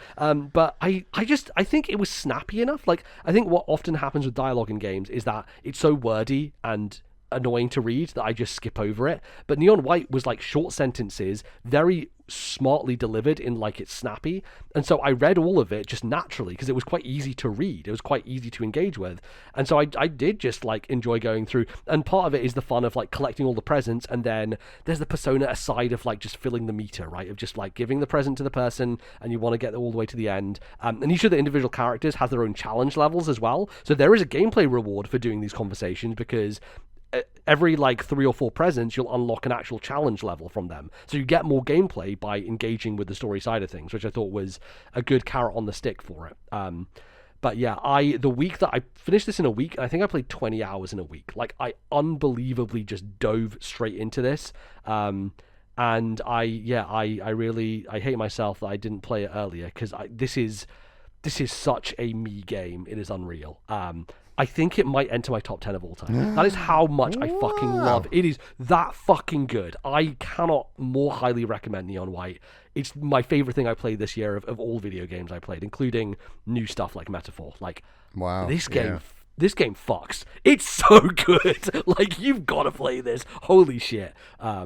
Yeah, and that's great because I feel like earlier in the podcast run, this would happen often for me, where I'd be like, Persona 4, holy shit. Like, I would play something every year in GOTYTDACOTY, and it would instantly make my, like, top 10 games of all time, just because we had less stuff, right? You feel like that's not happened in a while. It's not happened in a while, right? Okay. And I think... But this game hits. This is the one that has just really injected itself into my veins so fully. Damn. It's a marvel. I really love it. Would I still have a great time on controller? It's a good question, because I think a lot of the joy of it was playing on PC for me. Like, having the precise mouse and keyboard input is just like something that I like quite a lot. Do you just have to wait for the Switch 2 with its mouse controller? Yeah, I guess so, if that turns out to be real. No, I think I've heard from people who have played it on console and they feel as positive about it. So I do think that it's worth playing even if you don't have PC. So yeah, people still love it even if it isn't that exact input, which again, if we tried you to play with that input, you'd have a hard time anyway because you've never really done mouse and keyboard controls. So it would be a losing battle either way. That's why Nintendo have to hold my hand and they're going to do the mouse thing. Of course. We're going to get there. Well, look, Bally, your journey to being a PC gamer, it's already started. We're getting there. I'll play Civ 7 in no time. It's happening. Yeah, you will. You'll be on it. So there we go. Those are our GOTYTDACOTYs, our games of the year that didn't actually come out that year. Yeah, feeling pretty good about this year, honestly. Like, I think I like a lot of my games in my top 10 a lot, and I think that doesn't always happen. There's definitely years where it feels a bit of an off year, and I'm like, didn't play as many games I truly loved. My last year was atrocious. I remember, you were very disappointed. I wanted to set that up this year, which is why I think my list is the strongest it's been in a little while, so yeah, very happy. Yeah, very good stuff. Shall we run through our lists? Let's recap it. Bally, what is your 10 through 1? Right, my number 10 is A Highland Song. Number 9, Limbo. Number 8, Vampire Survivors. 7, SteamWorld Heist. Number 6, Mario Golf. Number 5, Cult of the Lamb. Number 4, Danganronpa Trigger Happy Havoc. Number 3, Dave the Diver. Number 2, God of War Valhalla. And number 1, Sea of Stars. And my number 10, joint between Contra and Super C. My number 9, The Legend of Zelda 4 Swords. My number 8, Lil Gator Game. My number 7, Dave the Diver. My number 6, Star Wars Jedi Survivor. My number 5, On Guard. My number 4, Point P. My number 3, Metroid Prime Remastered. My number 2, Virtue's Last Reward. And my number 1, Neon White. There we go. Yeah, good stuff. Very good stuff. So we have one more thing to do. We do. That does it for our video games that we liked a lot. But of course, there is the top 10 of the community that people voted for in a poll that I put out there. So we had a bunch of votes and I totted them up. I did some maths. And we have a list here, Bally. So let's go through it. So remind me, the winner gets how many points? Number 1 gets how many points? So basically the way it works is that it's a top 5 for you to input. Yes. And if your number 1 game is chosen, you get 5 points. 5. Your number 2 game gets 4. Your number 3 gets 3, and so on. It goes down. Very 5, evenly weighted. Evenly weighted from 1 down to 5, basically. Yeah. Though I think there are some people who just put in 1 or just put in 2 because they only had played 1 or 2 from this year, right? So that obviously is going to weight things in favor of certain games that more people played, obviously. But it's hey, when you're doing a poll of multiple people, a reader's choice, you might say, it's a popularity contest at the end of the day. So, but it's still interesting because I do think that generally our community is reflective of us as well in a lot of ways. So yes. All right, so there is a tie at number 10 for 3 different games. 3? Yeah, 3 games at number 10. So at number 10 we have Famicom Detective Club, Amigo the Smiling Man. We've got Mario and Luigi Brothership. Wow. Okay. And we've got Crow Country, an indie that a lot of people really enjoyed that made it as well, which is very cool. So those 3 are all tied for number 10. These were Nintendo systems only. Correct, yeah. Yes. So this is just for Nintendo. Yeah. So yeah, those 3 tied at number 10. Number 7 is Animal Well. Animal Well making it number 7. So a lot of people played and enjoyed Animal Well. At number 6, we have a podcast favorite, Naver. Naver is number 6. Very good. Number 5, a game that neither of us played, but one that feels like bait for me that I should have played this year. A lot of people talked about it. Unicorn Overlord at number 5. Oh, yeah. That's a very our community game, actually. For sure. Yeah, I've not heard many other podcasts talk much about it in end of the year, but I did think our community would like that one. Absolutely. Number 4, Paper Mario: The Thousand Year Door, the remake of Paper yeah. Mario. So I would like to get to that. Same here, yeah. Obviously, we've got to play Mario RPG. We both actually just bought Mario RPG. That's well, we will reveal that, but that is going to be our backlog club game this year. Yes, yeah, we're gonna figure that out. It's gonna be a different format. We'll talk about it soon, but it's gonna be good. Number 3, Prince of Persia: The Lost Crown. So our game of the year is not the same. It's not the same as the community. Yeah, number 3 is Prince of Persia: The Lost Crown. Number 2, Bally, is The Legend of Zelda: Echoes of Wisdom. Wow, very good. Which means that the number 1 game of our community is this little game called Balatro. There we go. That's number 1. So hey, you know, Astrobot. There we go. We're not biased. We're not biased in any way at all. Yeah. It's fine. No, but I do think it's one of those things that, like, it's bizarre. Having worked on a game that, like, oh yeah, everyone's played that. It's like, it's so fucking weird, and it's like, I don't understand how that happened, but anyway, that's our community's game of the year. You got to do it again. That's the secret. Oh yeah, that's impossible. Unfortunately, Bally, my career has peaked, and it's only downhill from here. So yeah, there's no more of that coming. But yeah, a solid top 10, I think. Some really good stuff in there. Definitely need to play Unicorn Overlord and Thousand Year Door. I think both of those are on my list for eventually getting to. But yeah, thanks everybody for taking part in that and voting. And yeah, we'll do it again this year. But yeah, I think that is pretty much going to wrap us up. So before we get out of here, let's plug some stuff and say goodbye. You can, for next episode, send in some emails, Bally, because we're going to do our predictions for 2025. Hopefully, in the intervening 2 weeks, Nintendo doesn't say anything, so that we actually have some interesting predictions to make. But they will reveal it because of us. MBZ. They will. I guarantee you that we're going to record this on a weekend, and then before the podcast episode comes out, they're going to reveal it, basically. Yes, that would be annoying, because if we end up doing our predictions after the announcement, that's fine. It's time related. It's fine. Yeah. But if we do our predictions and then the announcement happens and then people listen, it might be a little bit wobbly. They'll know the answers immediately to some of the stuff, which could be its own kind of brand of fun. So we're going to go over our predictions from last year, of course. Which we do, yes. Which none of which, as usual, none of which I remember. So will be a fun time. But yes, where, Bally, can they send those emails to those predictions for 2025? Please email thisnintendolife@gmail.com. That is thisnintendolife@gmail.com. There's also a channel in our Discord server called Emails. You can post all your comments, your predictions over there. Absolutely. Feel free to do that. And yeah, we'd love to hear from all of you. Obviously, you can find us in various places across the internet. We're on Spotify or on Stitcher. You can download us on any podcasting app that so happens to be there, and we'll pop up in your feed every couple of weeks. It's great. It's wonderful. It's a good damn time. You can follow us on other places on the internet, such as social media. We're on Blue Sky, Bally. It happened. I did it. It at TNL Podcast was available. So you can go follow that now. It's on Blue Sky. You can follow at TNL Podcast. You can find me. Just type NBZ in. You'll find me there.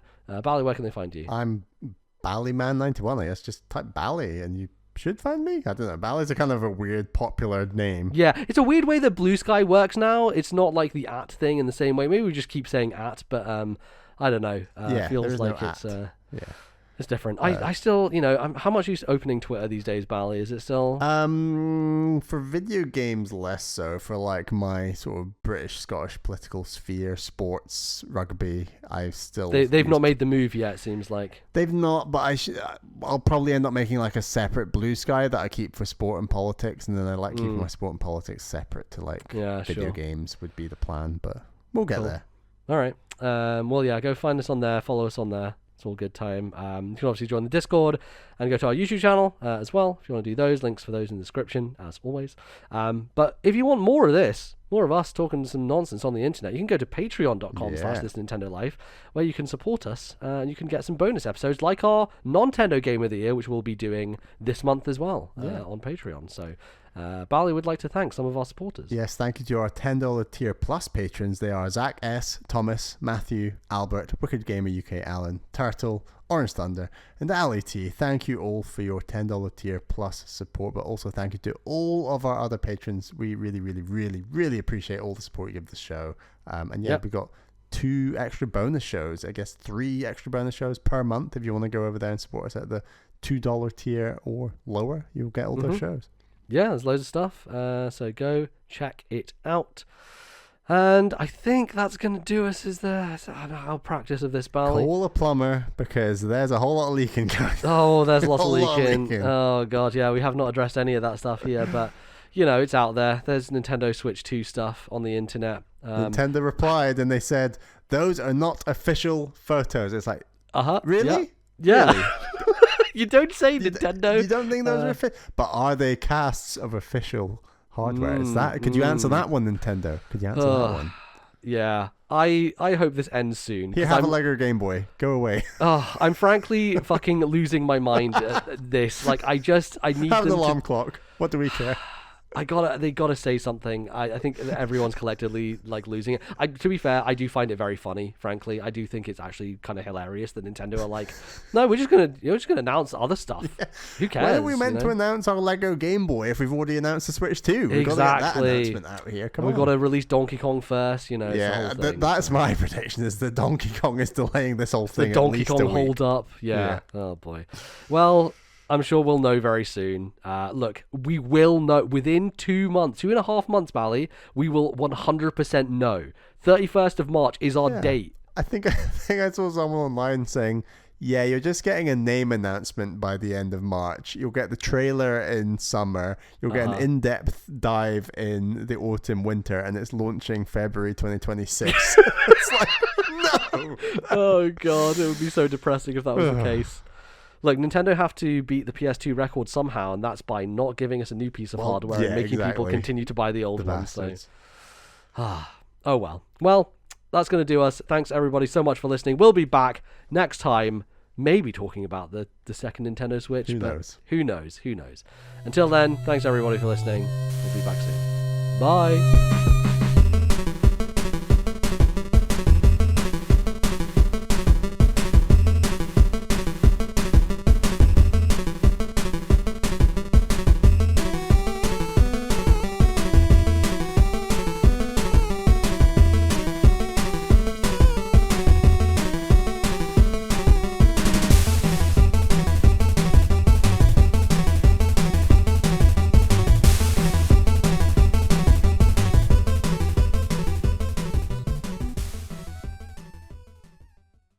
The musical interlude used on today's show was On the Boat from Dave the Diver. Copyright Mint Rocket and Nexon 2023.